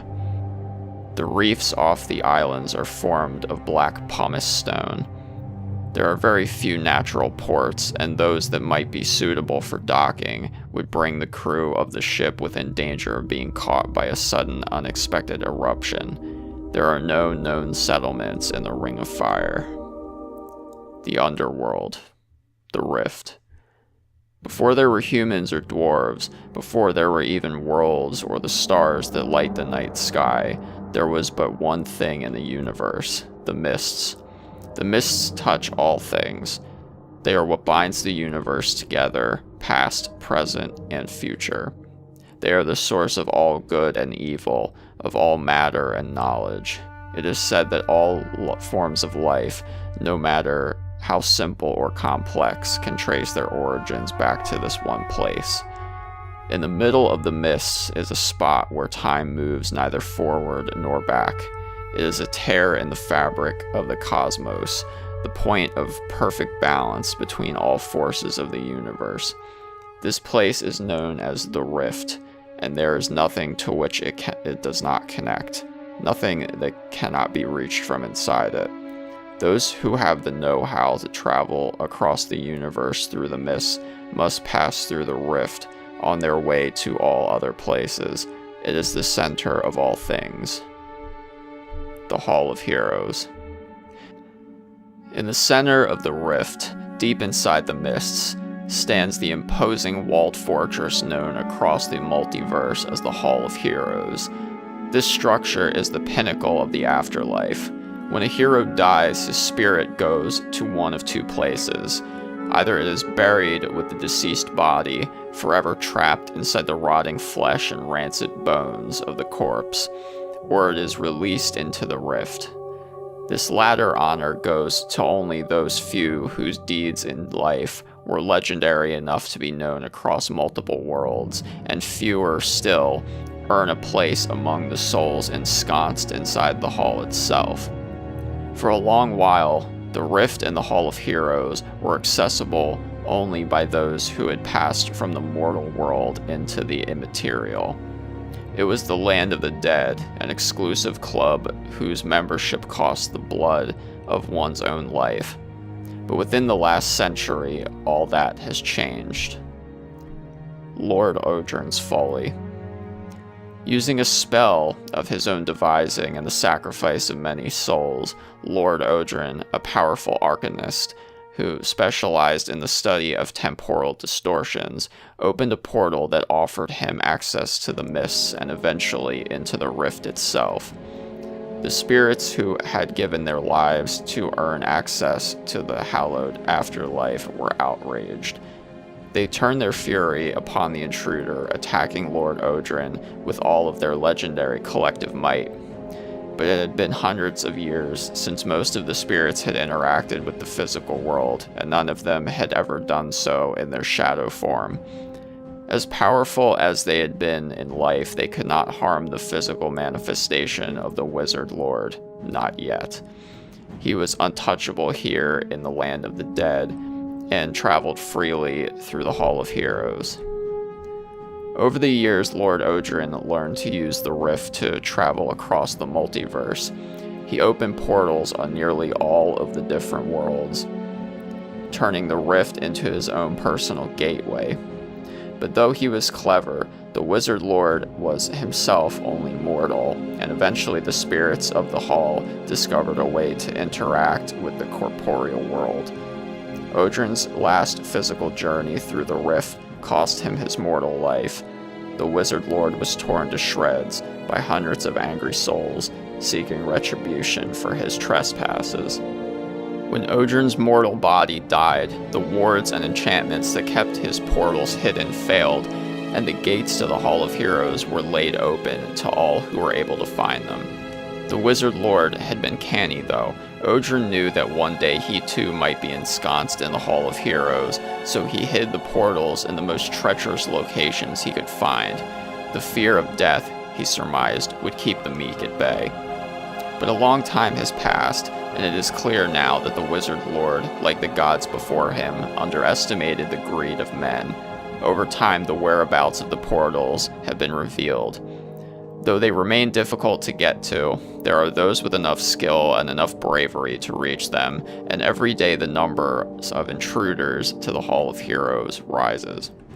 An unending battle for supremacy rages inside the hall. The spirit inhabitants have taken to playing groups of mortals against each other for sport, placing bets on which will make it farthest and giving special aid to those they favor. Control of the hall itself has its rewards, and its costs as well. Book 1, Chapter 7, Creatures of Tyria. An Introduction. Hostiles. In addition to enemy armies you'll encounter, such as the Char and Undead, you'll find that Tyria is crawling with hostile creatures that will attack you and your party on sight. Here are but a few of the hostiles you may encounter, along with such information as we have on each of them. Devourers. Sightings. Old Ascalon, Nolani Academy, Regent Valley. Breeds. Thorn Devourer, Whiptail Devourer, Plague Devourer. Known brood leaders. Scuzz Sudge Reaper, Nash Underfoot, Fleck Grokspit, and Stank Reekfowl. Gargoyles. Sightings. Often seen scavenging near ruins in Ascalon or along the beaches of Kryta. Types. Flash Gargoyles, Shatter Gargoyles, Murgoyles. Known clutch leaders. Spasmo Thunderbolt, Claw Flesh Fixer, Pluke Wavebreaker, Muga Riptide. Grolls. Sightings. Regent Valley. Also reportedly seen in the southern Shiver Peaks. Known clan names: Loramung, Saimung. Known clan leaders: Makani Ook Ook, Anani Mok Mok, and Palila Ug Ug. Elementals. Sightings: Old Ascalon, Pockmark Flats. Breeds: Stone Elementals, Ice Elementals. Known clutch leaders: Pulv Rubble Grinder, Cobble Pound Stone, and Mallet Rune Column. Drakes. Sightings: Twin Serpent Lakes, Stingray Strand. Types: Lightning Drake, Grand Drake. Known elders: Scale Flesh Rend. Tengu. Sightings: Raiding the settlements outside of Lion's Arch, also menacing caravans in Divinity Coast. Clans: Karomi, Avikara. Known clan leaders: Glide Swiftwing, Squall Nimble Crest, Chuff Quickbeak, Pello Agile Claw. Scale. Sightings: North Krita Province, Delesio Seaboard, Forest of True Sight. Breeds: Bog Scale, Fiendish Scale. Known brood leaders: Gek the Cold-Blooded, Laris the Meat-Eater, Sella the Hooded, Skig the Tongue. Trolls. Sightings: The Wilds, Silverwood, Forest of True Sight. Breeds: Jungle Troll, Mountain Troll, Fen Troll. Known war chiefs: Grook Plugalug. Other creatures. Below are just a few of the more docile creatures one might encounter in Tyria. If one has the skill, some of these can be tamed and will fight to defend their human masters. Lynx. Environment: Warmer climes, often seen in the temperate areas of Krita. Warthog. Environment: Dry, arid areas like those near the Great Northern Wall of Ascalon. Snow Wolf. Environment: Seen exclusively in the colder, snowy regions of the Shiver Peak Mountains. Guild Wars, Book 2, The Challenge. The humans of Tyria are at the brink of extinction, and only their heroes can save them. The many who have chosen to train in the 6 professions and the mighty guilds they comprise are the only hope against the armies of undead, char, and other creatures bent on total world domination and the destruction of the human race. The choice to train in a primary and secondary profession, to learn the skills of those professions and use them to vanquish the enemies of humanity, is not to be taken lightly. Choose a name worthy of great deeds, and follow the calling that best utilizes your natural style. The challenge is this: follow the hero's path. Take up the weapons and skills your heart chooses, and wield them against those who would take your freedom and the freedom of those you love. Save your people, or die trying. Book 2, Chapter 1, A Hero's Life. Heroes come in all flavors, male and female, large and small, and in any of 30 combinations of 6 professions: warrior, ranger, monk, elementalist, mesmer, and necromancer. Add to that more than 150 unique skills per character, which can be combined for any number of effects. The possibilities are mind-boggling. The heroes you create begin life at level 1, fresh from home and ready to learn. The most important choice you must make for them is that of primary and later secondary profession, which determines not only armor, skills, and fighting style, but your overall gameplay experience. You can create 4 heroes per unique Guild Wars account. You can delete and create new heroes at any time, so have fun experimenting with profession combinations, skills, and attributes until you create the hero that suits you best. Gaining levels. As you travel through Tyria, joining adventuring parties, completing missions, or recruiting henchmen for more casual exploration, your hero will earn experience points and gain experience levels. With each level comes an increase in maximum health, which makes you harder to kill. Improving attributes. Each level awards you attribute points to spend improving your attributes, like the warrior's swordsmanship, which increases sword damage, the monk's healing prayers, which makes healing skills more powerful, the elementalist's energy storage, which permanently increases maximum energy, allowing you to use more skills more often. Skill points. With experience, you'll gain skill points, which entitle you to train new skills from your primary and secondary professions. With each skill you learn, your skill arsenal becomes more versatile, more powerful in a wider range of situations against enemies of various types. Note, rumor has it there may be ways to acquire skills temporarily, even those from other professions. The 6 professions. The choice is yours. Warrior, ranger, monk, elementalist, mesmer, or necromancer. Every profession has its own strengths and attributes, a weapon or magic specialty, and a unique set of skills with which to deal damage, manipulate the enemy or environment, or protect and heal allies. For each hero you create, you'll choose a primary profession, and later, if you choose, a secondary profession. Primary profession.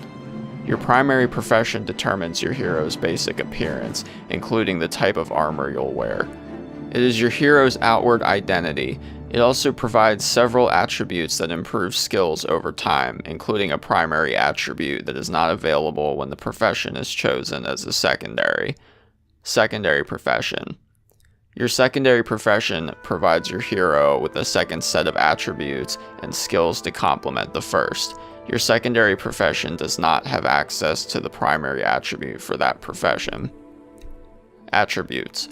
Every profession has a set of attributes you can build to improve the effectiveness of related skills, including weapon mastery, over time.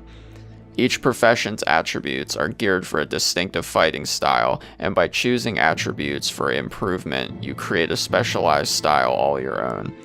Your hero's attribute pool is derived from the combination of your primary and optional secondary professions. Your warrior ranger's attribute set contains only those attributes that affect warrior ranger weapons and skills, so you can't go wrong when building up attributes. And attribute refunds allow you to adjust attributes later if you wish, taking points from one and allocating them to another. Note, attributes appear next to skills in the skills menu. Mouse over icons in the skill bar to see the attribute in the skill description. For more on skills, see page 122. Primary attribute. Each profession has a powerful primary attribute available only to characters who have chosen that profession as their primary profession. For example, when chosen as a primary profession, the elementalist has energy storage, which provides a larger energy pool with which to use skills. The mesmer has fast casting, which increases spell casting speed. The secondary profession you choose will not have access to this primary attribute, so it's important to note each profession's primary attribute when considering which profession will be your primary. Attribute points. For each level you gain, you receive attribute points to improve the effectiveness of your skills. Allocating points to an attribute increases the power of skills and weapons tied to that attribute. Increase the attributes tied to the skills and weapons you think you'll use most often. Attribute refunds. Attribute refund points allow you to reallocate points from one attribute to another. Points subtracted from an attribute return to your attribute point pool, so you can use them to improve another attribute. You can have it all. You can create 4 very different characters, each taking advantage of a unique set of resources, including skills, attributes, weapons, fighting styles, and strategies. Your warrior elementalist can set enemies up with distance spells, then knock them down with a hammer blow. Your monk mesmer can subvert enemies' energy and use it to defend and heal allies. Your ranger necromancer can charm animals and raise the dead to aid you in battle. Each combination has hundreds of skills that work together so you can create an arsenal that suits your playing style or styles. The combination you choose, along with the skills and attributes you choose to learn and improve over time, results in a unique Guild Wars experience for each hero you create. Attribute point allocation. Attribute level 1, point cost 1, total cost 1. Attribute level 2, point cost 2, total cost 3. Attribute level 3, point cost 3, total cost 6. Attribute level 4, point cost 4, total cost 10. Attribute level 5, point cost 5, total cost 15. Attribute level 6, point cost 6, total cost 21. Attribute level 7, point cost 7, total cost 28. Attribute level 8, point cost 9, total cost 37. Attribute level 9, point cost 11, total cost 48. Attribute level 10, point cost 13, total cost 61. Attribute level 11, point cost 16, total cost 77. And attribute level 12, point cost 20, total cost 97. Warrior. Warriors rely on stout hearts, brute strength, and melee weapons to subdue their enemies and protect their allies.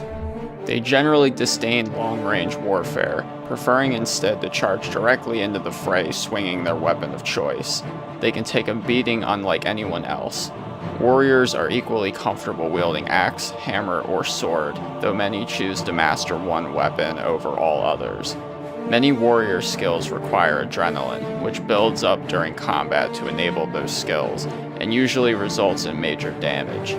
Defensive tactics help the warrior to avoid damage and protect allies, but strength is the warrior's biggest asset, allowing this hero to do more damage with every attack. Warrior attributes. Strength. Strength increases the armor penetration of your attack skills by 1% per attribute level. Strength also improves the effectiveness of skills that keep you alive and those that inflict damage on your opponents. Swordsmanship. Swordsmanship increases basic sword damage as well as damage dealt by sword skills. Axe Mastery. Improve Axe Mastery to increase basic axe damage and damage dealt by axe skills. Hammer Mastery. Hammer Mastery increases basic hammer damage and damage dealt by hammer skills. Tactics. Tactics improves shouts and stances that give you and your party an advantage in battle. Ranger. Rangers are unique in their ability to succeed with the help of, or even in spite of, their environment. Nature rituals allow them to manipulate the environment to hinder their enemies or borrow the very power of creation to heal and aid their allies. They favor long-range combat, the bow being their weapon of choice, and can be especially effective from elevated locations such as bridges and cliffs. They are the only profession with the ability to charm animals, which then accompany them on their travels and assist them in battle, gaining experience and levels over time. Rangers are also blessed with survival skills that help keep them alive. Ranger attributes. Expertise. Points into expertise decrease the energy cost of your attack skills, preparations, and traps. Beast Mastery. Beast Mastery improves your animal companion's basic attack damage, as well as skills that help to keep your companion from harm. Marksmanship. Improving marksmanship increases basic bow damage and increases damage dealt by bow skills. Wilderness Survival. Wilderness Survival improves defensive stances, preparations, and traps. Monk. Monks employ a direct conduit to the gods, and the answers to their prayers come in the form of healing and protection for their allies and damage to their enemies. Combined with any other profession, monks can alternate between supporting their party and dealing damage to opponents. Monks enjoy divine favor, which provides extra healing power, while their healing and protection prayers help to keep their allies strong and healthy. Smiting prayers, on the other hand, call down divine anger on enemies, exacting holy damage that ignores armor, though damage dealing is not the monk's specialty. While monks lack in firepower, they make up for with their unparalleled gift for keeping their allies alive. Monk attributes. Divine favor. This attribute provides a healing bonus to all spells that target allies, and increases the duration and effectiveness of spells that help you call forth divine powers to aid your allies. Healing prayers. Points allocated to healing prayers increase the duration and effectiveness of spells that allow you to heal yourself and your allies. Smiting prayers. Smiting prayers increase the duration and effectiveness of skills that inflict damage on the enemy. Smiting prayers are especially effective against the undead.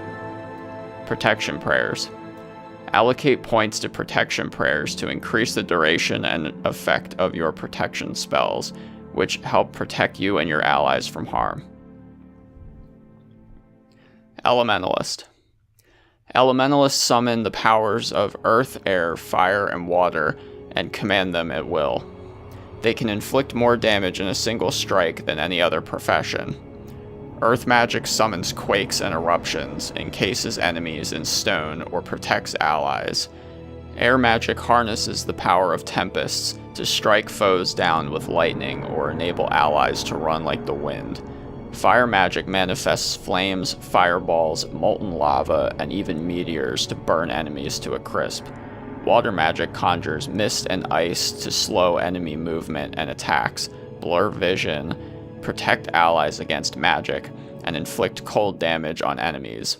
Elementalists have access to energy regenerating skills, and when chosen as a primary character, they can increase their maximum energy over time.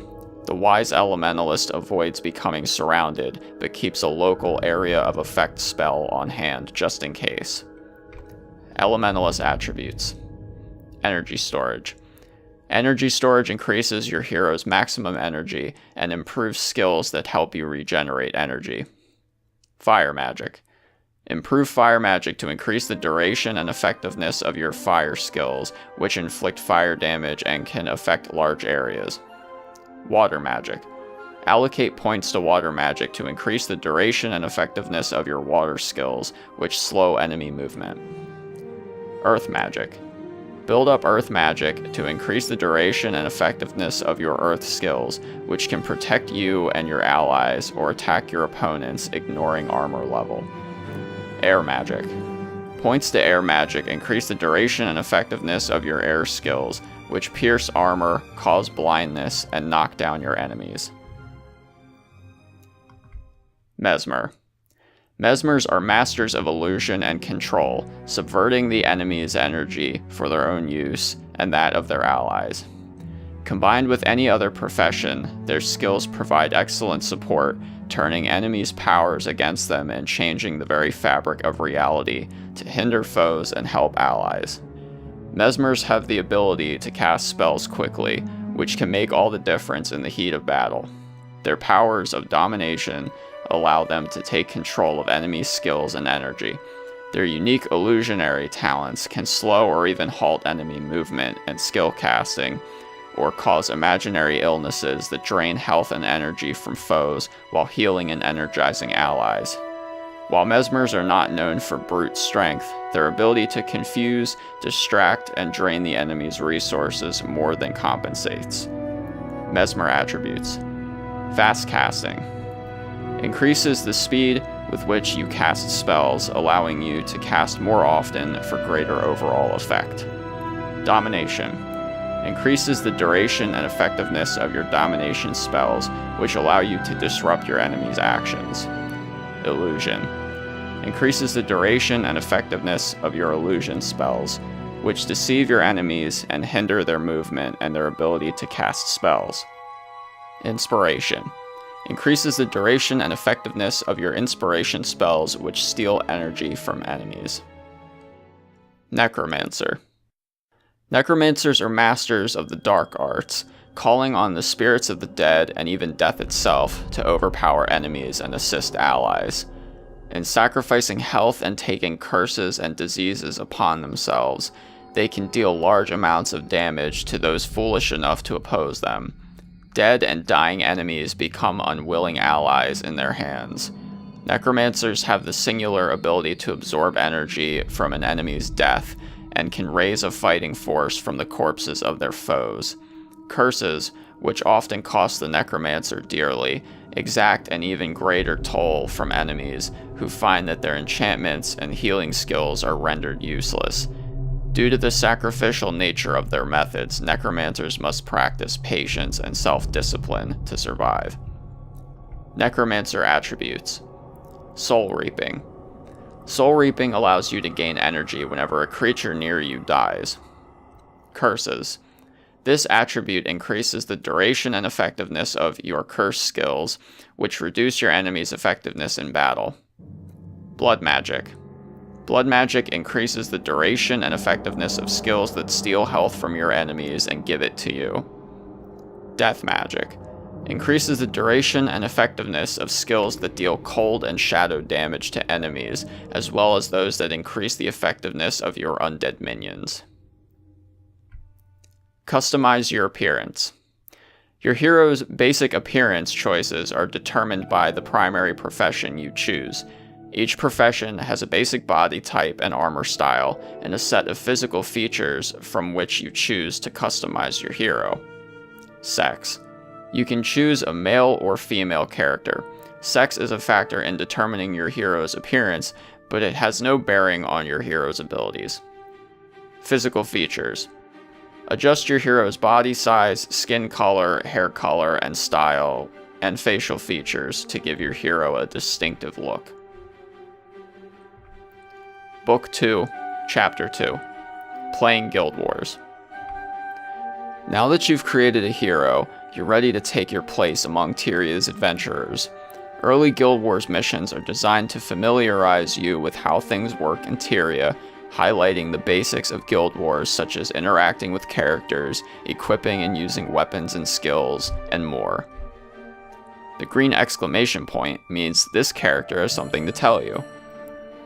The best way to discover missions and quests is to talk to the characters you meet in towns and outposts. Many citizens have a story to tell, and some have tasks they'd like you to perform, or if you're already on a mission, key information that will help you complete your objective. The green exclamation point above a character's head tells you that he or she has information for you and perhaps even more. Explore your world. Move your hero. You can move around using your keyboard or mouse, or both, if you like. Keyboard, forward, W, auto run, R, turn left, A, turn right, D, back up, S, reverse direction, X, strafe left, Q, strafe right, E, mouse. To move using the mouse, click the place on the ground to which you wish to walk. To steer, move the mouse left and right.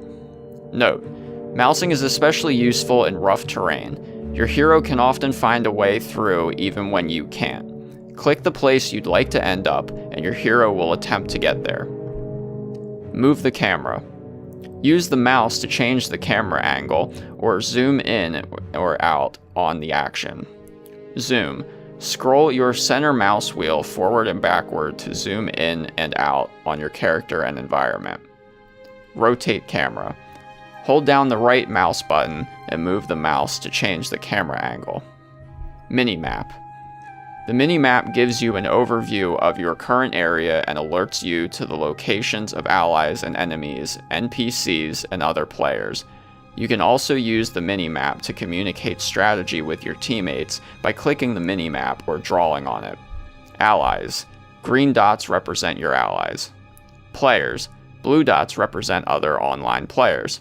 Foes. Red dots indicate the location of foes. NPCs. Yellow dots represent non-player characters, such as villagers, traders, and henchmen, who are not hostile to your party. Danger zone. The center circle represents the radius beyond which monsters cannot detect you. Monsters inside the danger zone will become hostile and attack you. To avoid attack, keep monsters on the outside of the danger zone. Ping. Click to ping the minimap and point out a location for party members. Mission pings. During missions, red pings often indicate high priority targets. Green pings indicate the location of important items. Challenge points. Green arrows point you toward your next mission goal. Map drawing. Click and drag to draw on the minimap to diagram strategy for your allies. Opponents cannot see your minimap drawings. District menu. When you're in a town or outpost, the district menu appears in the upper left corner of your screen. When a large number of people enter the same location, additional districts may appear to keep towns and outposts from getting overcrowded. When meeting friends, be sure to specify which district you are in so they can find you easily. Change districts. Choose the desired district from the district drop-down menu. International districts. Guild Wars lets you play with anyone, anywhere, anytime. While your Guild Wars account is specific to the region you live in, you can meet and adventure with players from other regions using international districts.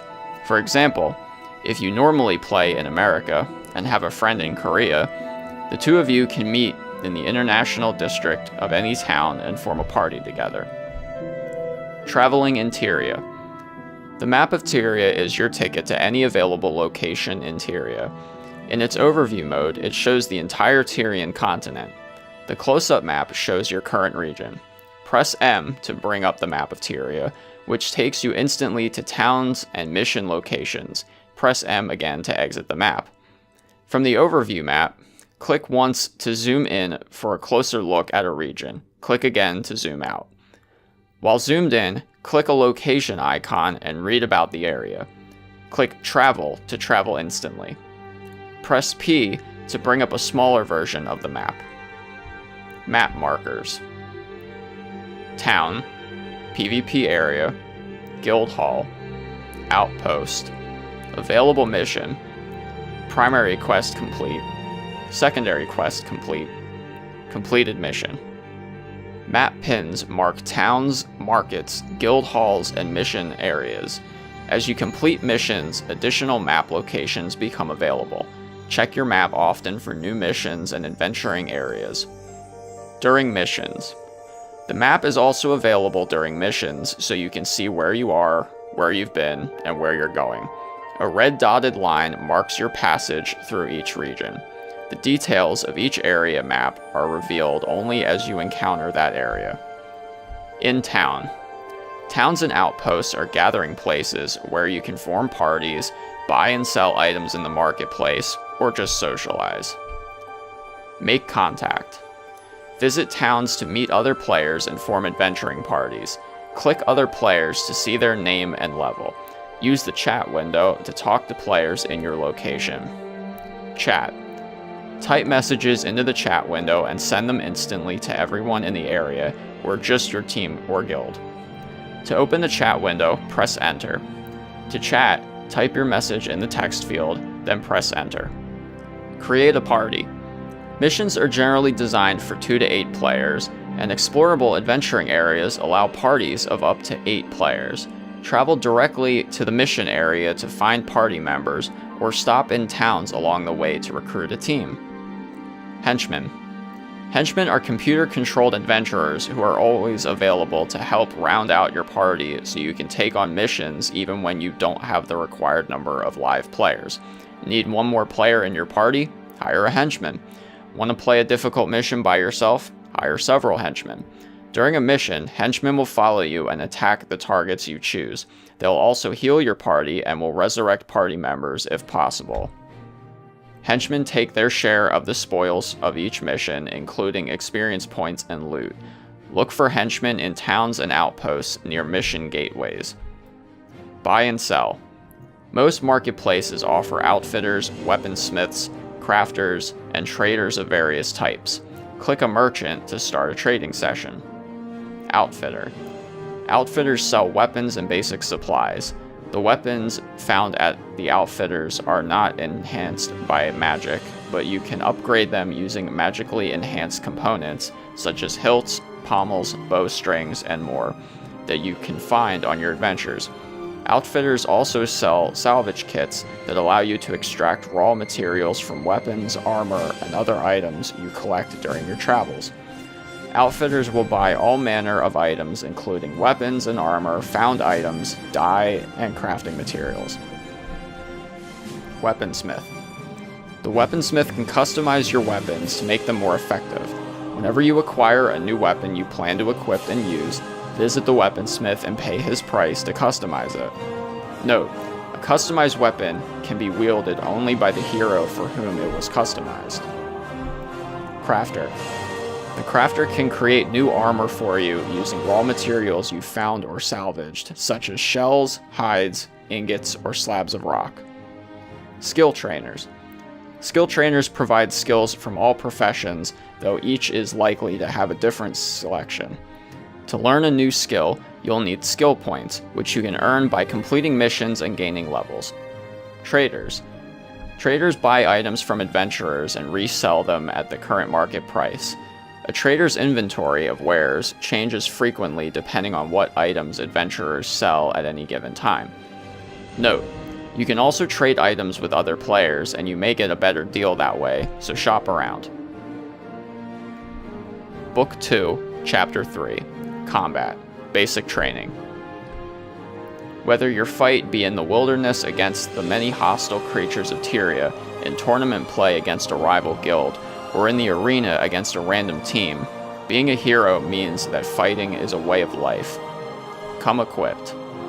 Before you enter any mission or explorable area, in other words, before you leave town, you'll need to load your skill bar with the 8 skills you think will serve you best in the coming conflict. Your hero has a set of armor, courtesy of your primary profession. Make sure your chosen weapon is at the ready. Equip weapons and armor from your inventory, which manages the items you have acquired. Equip skills from the skills menu. Drag skills from the skills menu to your skill bar. The skill bar. Your skill bar holds a maximum of 8 skills, so it's important to choose carefully which skills you take with you into each situation. Adjust your skill set, and with it, your strategy for each mission or battle scenario you encounter. Your currently equipped skills are displayed in your skill bar, and each skill bar slot is mapped to a number key on your keyboard.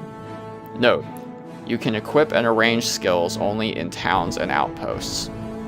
Using skills. 1. Click to target the ally or foe on which you wish to use a skill. 2. Click the skill you wish to use in the skill bar or press the corresponding number, 1 through 8, on your keyboard. Skill tips. Many skills cost energy to use. Know how much and how much energy you have available. Many skills take time to recharge and are not ready, dark, while recharging. Some skills require adrenaline and will become ready during combat. Some skills require a particular weapon type, such as a sword, axe, or bow. Ready skills are fully lit. Darkened skills are not yet ready and require either recharge time or adrenaline before they become ready. You'll need to equip and arrange your skills in the skill bar while in a town or outpost. Once you enter a mission or adventure area, your skill bar can't be altered. For more information on skills, see page 122. Your hero's status. Health and energy. Health and energy are your most crucial resources, so monitor their levels constantly. Health is a measure of your hero's life force, and energy allows you to use skills that increase your offensive and defensive capabilities in battle. Both health and energy regenerate over time, though health only regenerates when you're not in combat. And while some skills can assist regeneration, others can cause health or energy levels to degenerate.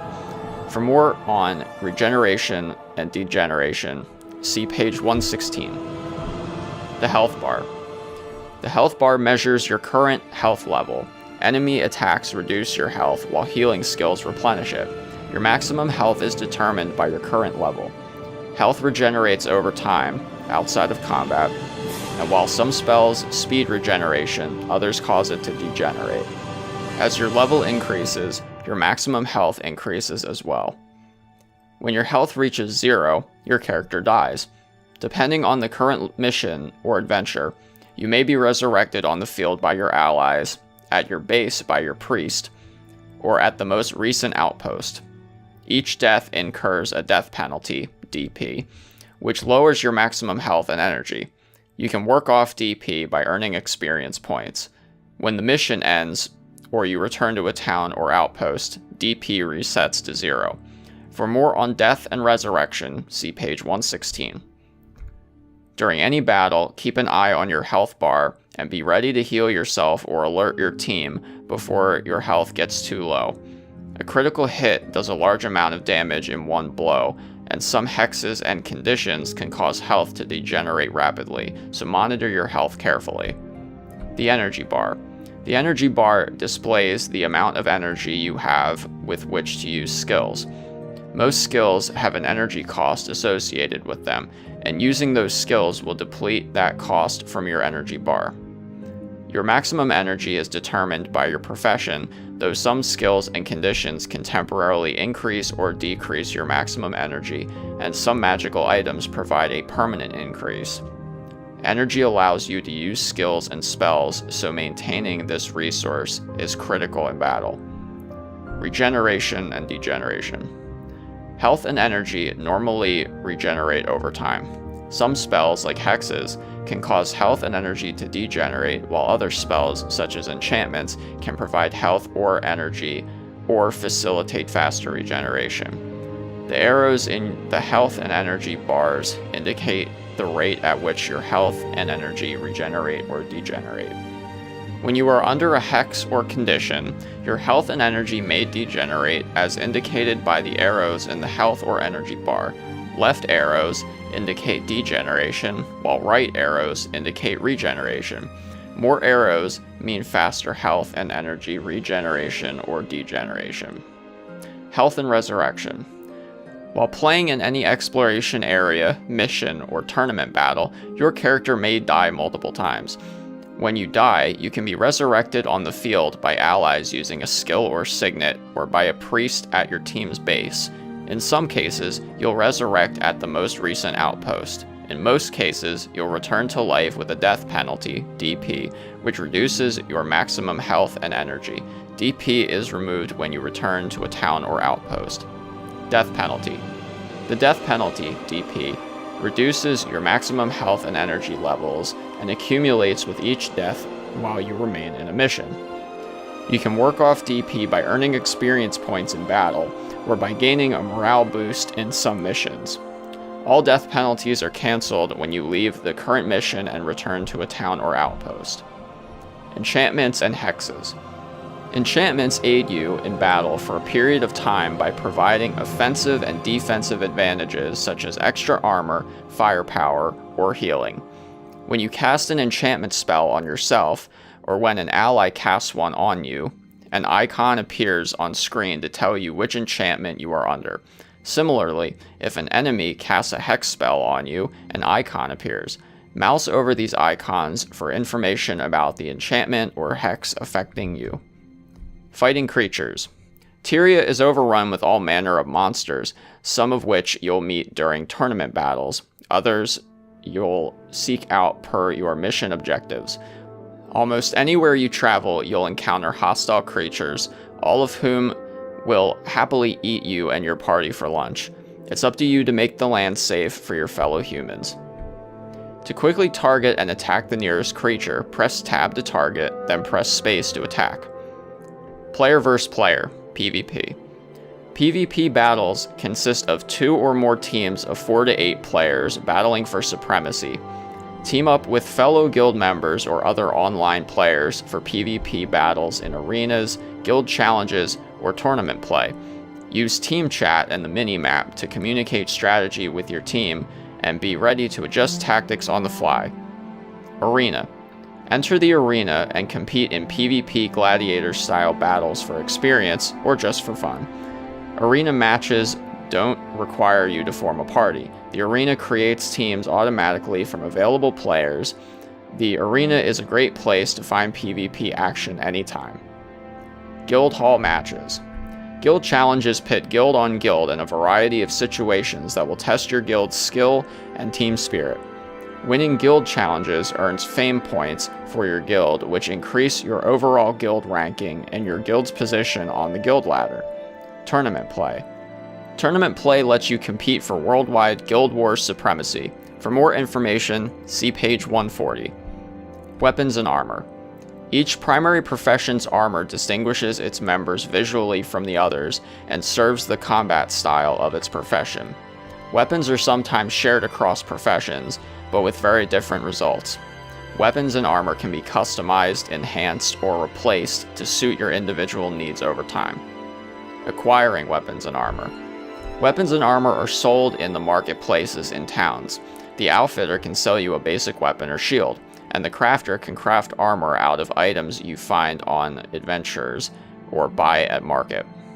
Weaponsmiths can customize a weapon just for you, making it more effective in your hands. Your fellow players also meet at the marketplace to trade weapons and armor they have earned in battle. Customize a weapon.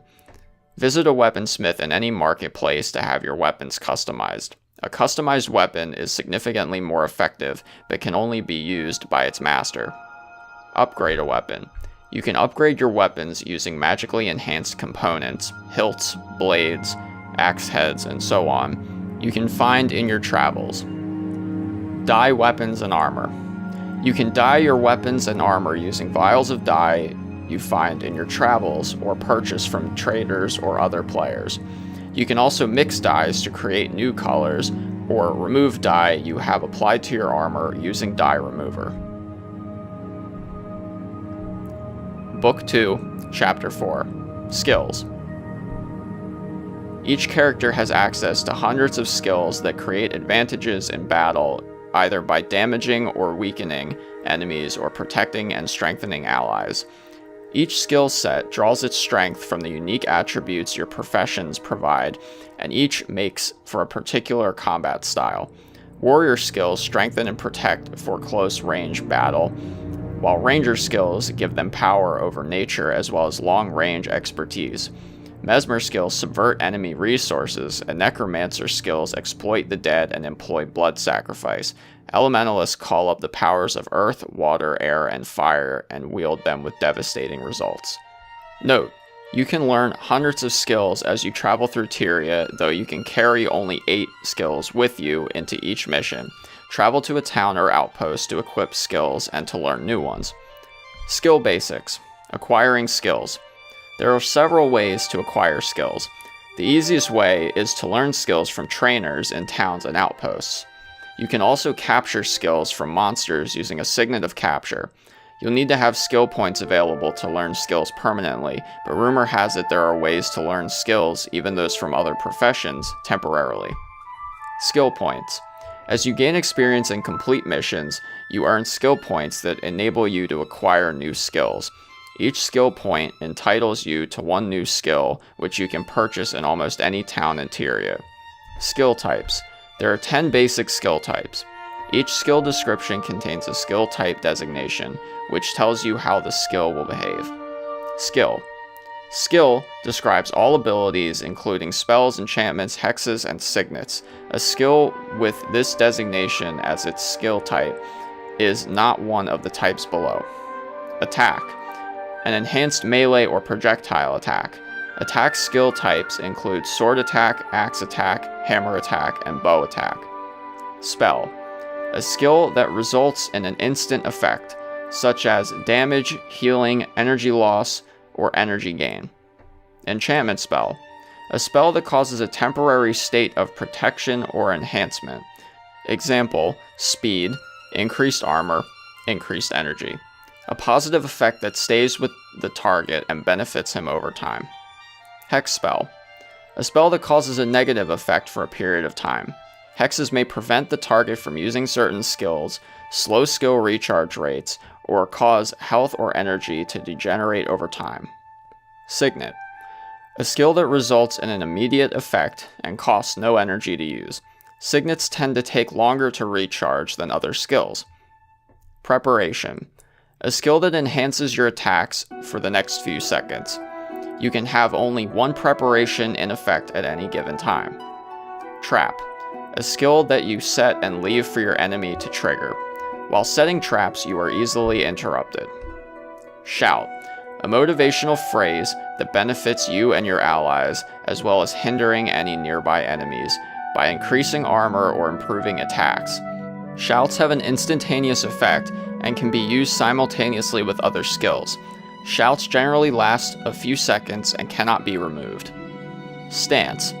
A state of being that provides an advantage in battle, either by protecting against attacks or improving your offensive abilities. Glyph. A skill that enhances the next spell you cast. Glyphs affect only spells, and you can have only one glyph in effect at any given time. Nature Ritual. An environmental enchantment that affects allies and foes alike. An Insider's Guide to Skills. When developing skill strategies, it's important to understand how skills work and how they work together. Each skill has benefits, but each also has trade-offs. Damage versus recharge time, healing versus energy cost, and two or more skills can work together to produce greater effects than the same skills used individually. This section will help you to develop effective strategies for combining professions and skills. Anatomy of a skill. Skill name, the name of this skill. Skill type. Skills come in a number of flavors. For a list of skill types and their descriptions, see page 123. Description. The skill description tells you the effect the skill will have when used. Energy cost. Most skills cost energy to use. Casting time. The time it takes from when you first click the skill until the time the skill becomes active. Recharge time. Before each use, most skills must recharge before they can be used again. Attribute. Most skills are tied to an attribute from your chosen professions, and raising that attribute improves the skill's effectiveness. For more on attributes, see page 82. Upkeep. Some enchantment spells cause your energy to degenerate as long as you maintain the enchantment. Health sacrifice. Many necromancer skills require a sacrifice of health in order to use them. Elite skills. Every profession has access to a number of powerful elite skills. Elite skills are rare and can be identified by the star in their icon. Your character can equip only one elite skill at a time. Adrenal skills. Some skills require adrenaline, which builds up during combat. Adrenal skills become brightly lit when ready. Combining professions. There are 6 professions in Guild Wars: Warrior, Ranger, Monk, Elementalist, Mesmer, and Necromancer. Over time, you can choose 2 of these, one primary profession and one secondary profession. While there are no wrong choices, you may find that some profession combinations really complement one another when it comes to your particular playing style. For example, you can combine the energy-draining ability of a Mesmer with the healing power of a Monk, or the sturdiness of a Warrior with the health-draining abilities of a Necromancer. The key thing to consider when choosing your professions is attributes. Study each profession's attributes with an eye to which ones fit your personal playing style. Primary versus secondary.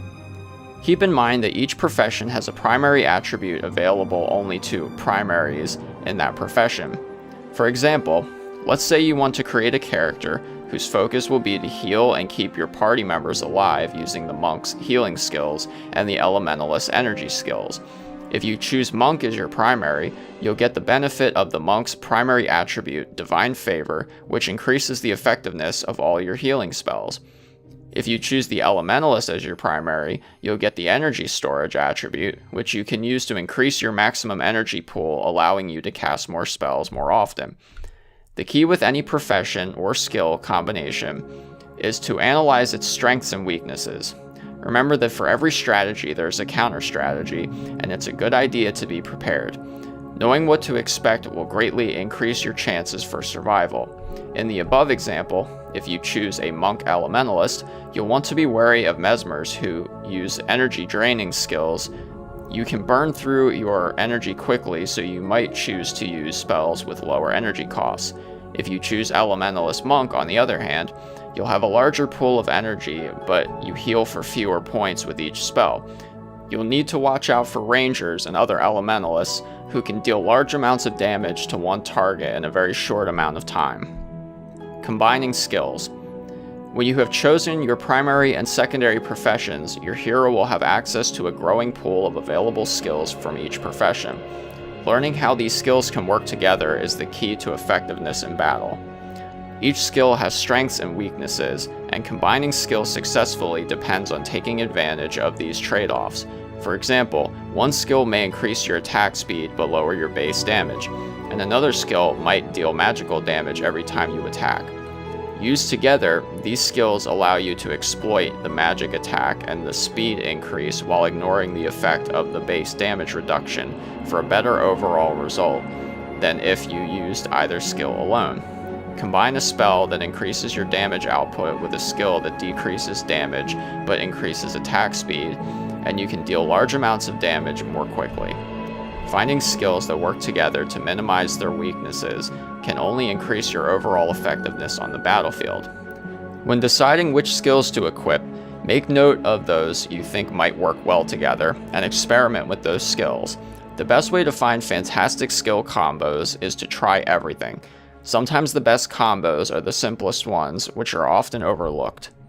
Note: when choosing skills, keep in mind that while specialization can make you very effective in one area, diversity can make your attacks more difficult to counter and allow you to adapt your strategy on the fly. Counter strategies. Know what you're up against. Always remember there are a number of different ways to combine professions, skills, and attributes, and being familiar with not just your own profession, but those who may be countering you can give you that extra edge. Some classes are naturally better at countering other classes. For example, warriors can impact rangers by bringing the fight to melee range, while elementalists are great at countering warriors with their large area of effect spells and spells that blind or weaken the enemy. It's important to think about what role your character will play in your party and what kinds of characters you'll be playing against. Hexes and enchantments.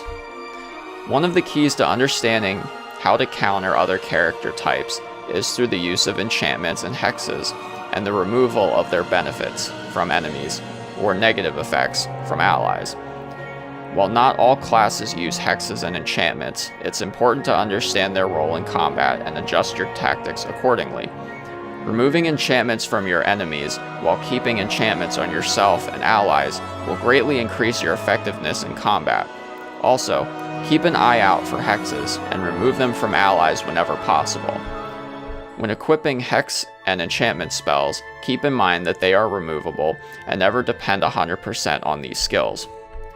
Some hexes and enchantments can be more effective against one profession than another. For example, mesmers use a lot of spells rather than attacks, so placing a hex on a mesmer that reduces attack speed might not hinder her at all. Similarly, a warrior using primarily weapon attacks and adrenaline skills won't really benefit from an enchantment that increases energy regeneration.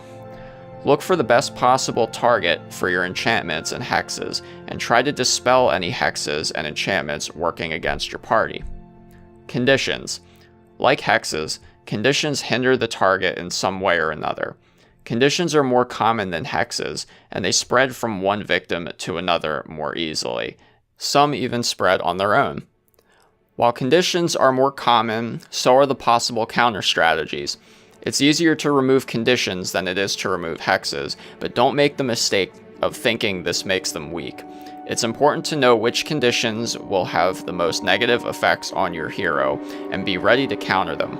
Like hexes, when using a skill that places a condition on an enemy, you want to look for the target who will feel the greatest effect from that condition. Bleeding causes slow health degeneration. Blind, your attacks have a 90% chance to miss. Burning causes rapid health degeneration. Crippled. Movement is slowed by 50%. Dazed. Spells take twice as long to cast and are easily interrupted. Deep Wound. Reduces maximum health by 20%, maximum 100 points. Healing is 20% less effective. Disease. Causes health degeneration, spreads to nearby creatures. Poison. Causes health degeneration. Weakness. Reduces base damage on attacks by 66%. Real-time strategy. While it's common to adjust your strategy after playing, it's also important to be able to make adjustments while playing. There are many strategies you can counter by simply changing tactics on the fly. For example, say you're a monk healing your party and a warrior attacks you. Your natural reaction might be to run, but warriors deal extra damage to fleeing opponents, so a good option is to stay where you are and change healing tactics. Use spells that reduce warrior damage on yourself and perform small, quick heals on your allies. Just changing the order in which you heal allies or healing nearby targets to avoid running, giving the warrior the chance to strike for extra damage while you flee, will reduce the effectiveness of the warrior's attacks. The key is to analyze the situation along with your currently equipped skills. Look at what you can do to minimize the effect of the opposition. If someone is removing all your enchantments, try stacking them so the weaker enchantments get removed first, or try using your non-enchantment skills more often. Simply changing the way you play is often one of the most effective ways to counter enemy strategy. Book 2, Chapter 5, Guilds. Guilds are bands of heroes who have joined together under a common banner. When you join a guild, you have a ready-made list of friends with whom you can form adventuring parties, trade items, complete missions, and more. Each guild has their own colors and emblem, which allows members to identify one another on site. Guild members can meet up in a private guild hall to make plans and form parties, or to challenge other guilds to do battle. Guilds can compete against one another in PvP missions and tournaments, the results of which determine each guild's ranking in the Guild Wars world. You can create your own guild, or join one of the many guilds already in existence. Create a guild. Visit the guild registrar in any town to create a new guild. Follow the on-screen instructions to name your guild. Later, you can create a unique emblem for your guild members to wear. Invite members. When you invite players to join your guild, they'll receive an invitation that they must accept in order to become a guild member. If the person you invited already belongs to a guild, you will receive notification and your invitation will not be sent. Join a guild. If you have been invited to join a guild, you'll receive notice and you can accept or decline the invitation. Guild ladder. Your guild earns rating points for each guild battle victory, and the guild ladder on the Guild Wars website tracks the top 1,000 guilds according to rating points earned. Check out the Guild Wars website to find out how your guild rates. Guild Hall. The Guild Hall is your guild's private meeting place and the place to launch guild matches. Each guild can eventually buy a guild hall all their own, and your guild hall is accessible only by members of your guild. The guild hall appears on your map if you belong to a guild and is marked by a green pin or icon. Book 2, Chapter 6, Missions and Quests. While you're always free to hunt and adventure in one of Tyria's wild areas, there are also numerous missions and quests available to challenge your abilities and reward you accordingly. The best way to discover missions and quests is to explore the world and talk to characters, especially those with a green exclamation point above their heads. There are 3 basic types of rewarded adventures you can undertake: missions, secondary objectives, and quests. Missions. Missions come in 2 flavors: cooperative and competitive. Cooperative missions reward you with experience and skill points while revealing major plot points in the Guild Wars storyline. Competitive missions pit teams of players against one another in tournament-style play. When you begin Guild Wars, a limited number of missions await you. As you complete these missions, others will become available. The map displays available missions and also tells you which missions you've already completed. In order to successfully complete a mission, you must meet its goals before you end your Guild Wars session. You can replay missions at will, so feel free to come back and complete objectives later if you wish. Secondary objectives. During a mission, you may have the opportunity to take on secondary objectives. These are usually related in some way to your primary mission, but have their own independent goals. Most will reward you with experience, gold, items, or all of the above. Quests. Quests are like mini-missions. While adventuring in explorable areas, you'll often encounter characters who have quests they'd like you to perform. Like missions, completed quests reward you with experience or items. Quests remain active in your mission log until you complete them. Don't go it alone. Most missions and quests are easier to complete with several players. To find other players to adventure with, travel to a mission outpost and use the chat system to invite players to join your team. You can also hire henchmen, computer-controlled heroes you can find in towns and outposts. Don't give up. Missions increase in difficulty as you progress, and you may not always complete them the first time you try. Remember, you can always return to any mission and play it again using a new strategy, a different party, or simply by taking advantage of your increased experience and abilities over time. Note, for more on henchmen, see page 106. Book 2, Chapter 7, Tournament Play. Guild Wars features continuous tournament action wherein tens of thousands of teams compete for ranking and the top position on the guild ladder. Assemble a team and engage in a series of battles that will challenge your skills and test your limits. The guild ladder on the Guild Wars website tracks each guild's wins and losses and rates each guild accordingly. In Worlds at War, the International Guild Wars tournament, geographical regions compete for worldwide Guild Wars supremacy. Common factors.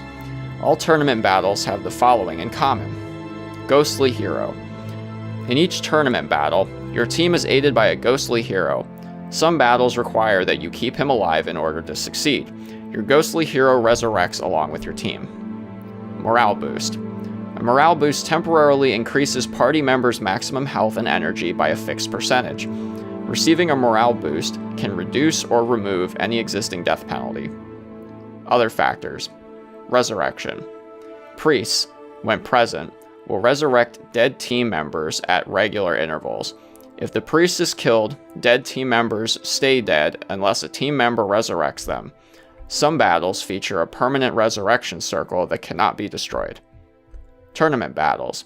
Guild Wars tournament battles generally fall into one of these categories. Survival, single party. This is the first stage of the tournament battle. Battle a constant onslaught of enemies and survive until the next stage begins. Win condition. Keep your ghostly hero alive until another team is available to compete against you, and the next stage begins. Lose condition. Your ghostly hero is defeated, or your party is defeated and cannot be resurrected. NPCs. Ghostly hero. Morale boost. Kill the Rift Wardens. Tips. Keep your healers toward the rear and form a wall around them. Spells that exploit corpses are very useful in this mission. The morale boost for this battle carries over to future battles. Annihilation. The goal in annihilation battles is to survive until all other teams have been eliminated. Win condition. Defeat all members of the opposing team. Lose condition. Opposing team defeats your entire party. NPCs. Ghostly hero, priest. Morale boost. Kill the enemy priest. Tips. Keeping your priest alive is extremely important in these battles. Watch out for rangers and elementalists attacking your priest from a distance. Some annihilation battles feature obelisks, which your team should attempt to control for an advantage. Take your flag or relic to the obelisk to control it. Capture the relic. In Capture the Relic battles, two teams compete to collect enemy relics within a timed period. Capture the enemy's relic and bring it to your ghostly hero. Another relic will spawn when the first is delivered. Capture as many relics as possible before the clock runs out. This battle type features a resurrection circle, as well as braziers that keep track of the score. The color and intensity of the flames, small, medium, and large, indicate which team is winning and by how many points. Win condition. Collect more relics than the opposing team before the clock runs out. Lose condition. Collect fewer relics than the opposing team before the clock runs out. NPCs. Ghostly Hero. Morale boost. Kill the enemy ghostly hero. Tips. While carrying a relic, you can use skills, but to attack with a weapon, you must drop the relic. Movement is slowed while carrying a relic. Due to their heavy armor and run buffs, warriors often make the best relic runners. Press and hold Alt and rotate the view to find a relic on the ground. Use movement debuffs to defend your team's relic. Some capture the relic battles feature a door. Controlling the doors can be the key to victory in these battles. King of the Hill. The objective of King of the Hill battles is to be the team in control of the altar when the clock runs out. Your ghostly hero must claim the altar using a claim spell. This battle type features a resurrection circle. Win condition. Your team controls the altar when the clock runs out. Lose condition. The opposing team controls the altar when the clock runs out, or your party is defeated and is unable to resurrect. NPCs. Ghostly Hero. Morale boost. Awarded every 2 minutes your team controls the altar. The adventure awaits. You've heard the call to duty. You've accepted the challenge. Now all that remains is to strap on your armor, take up your weapon, and embark on the adventure that is Guild Wars. You are the hero your people have been waiting for. May the gods be with you.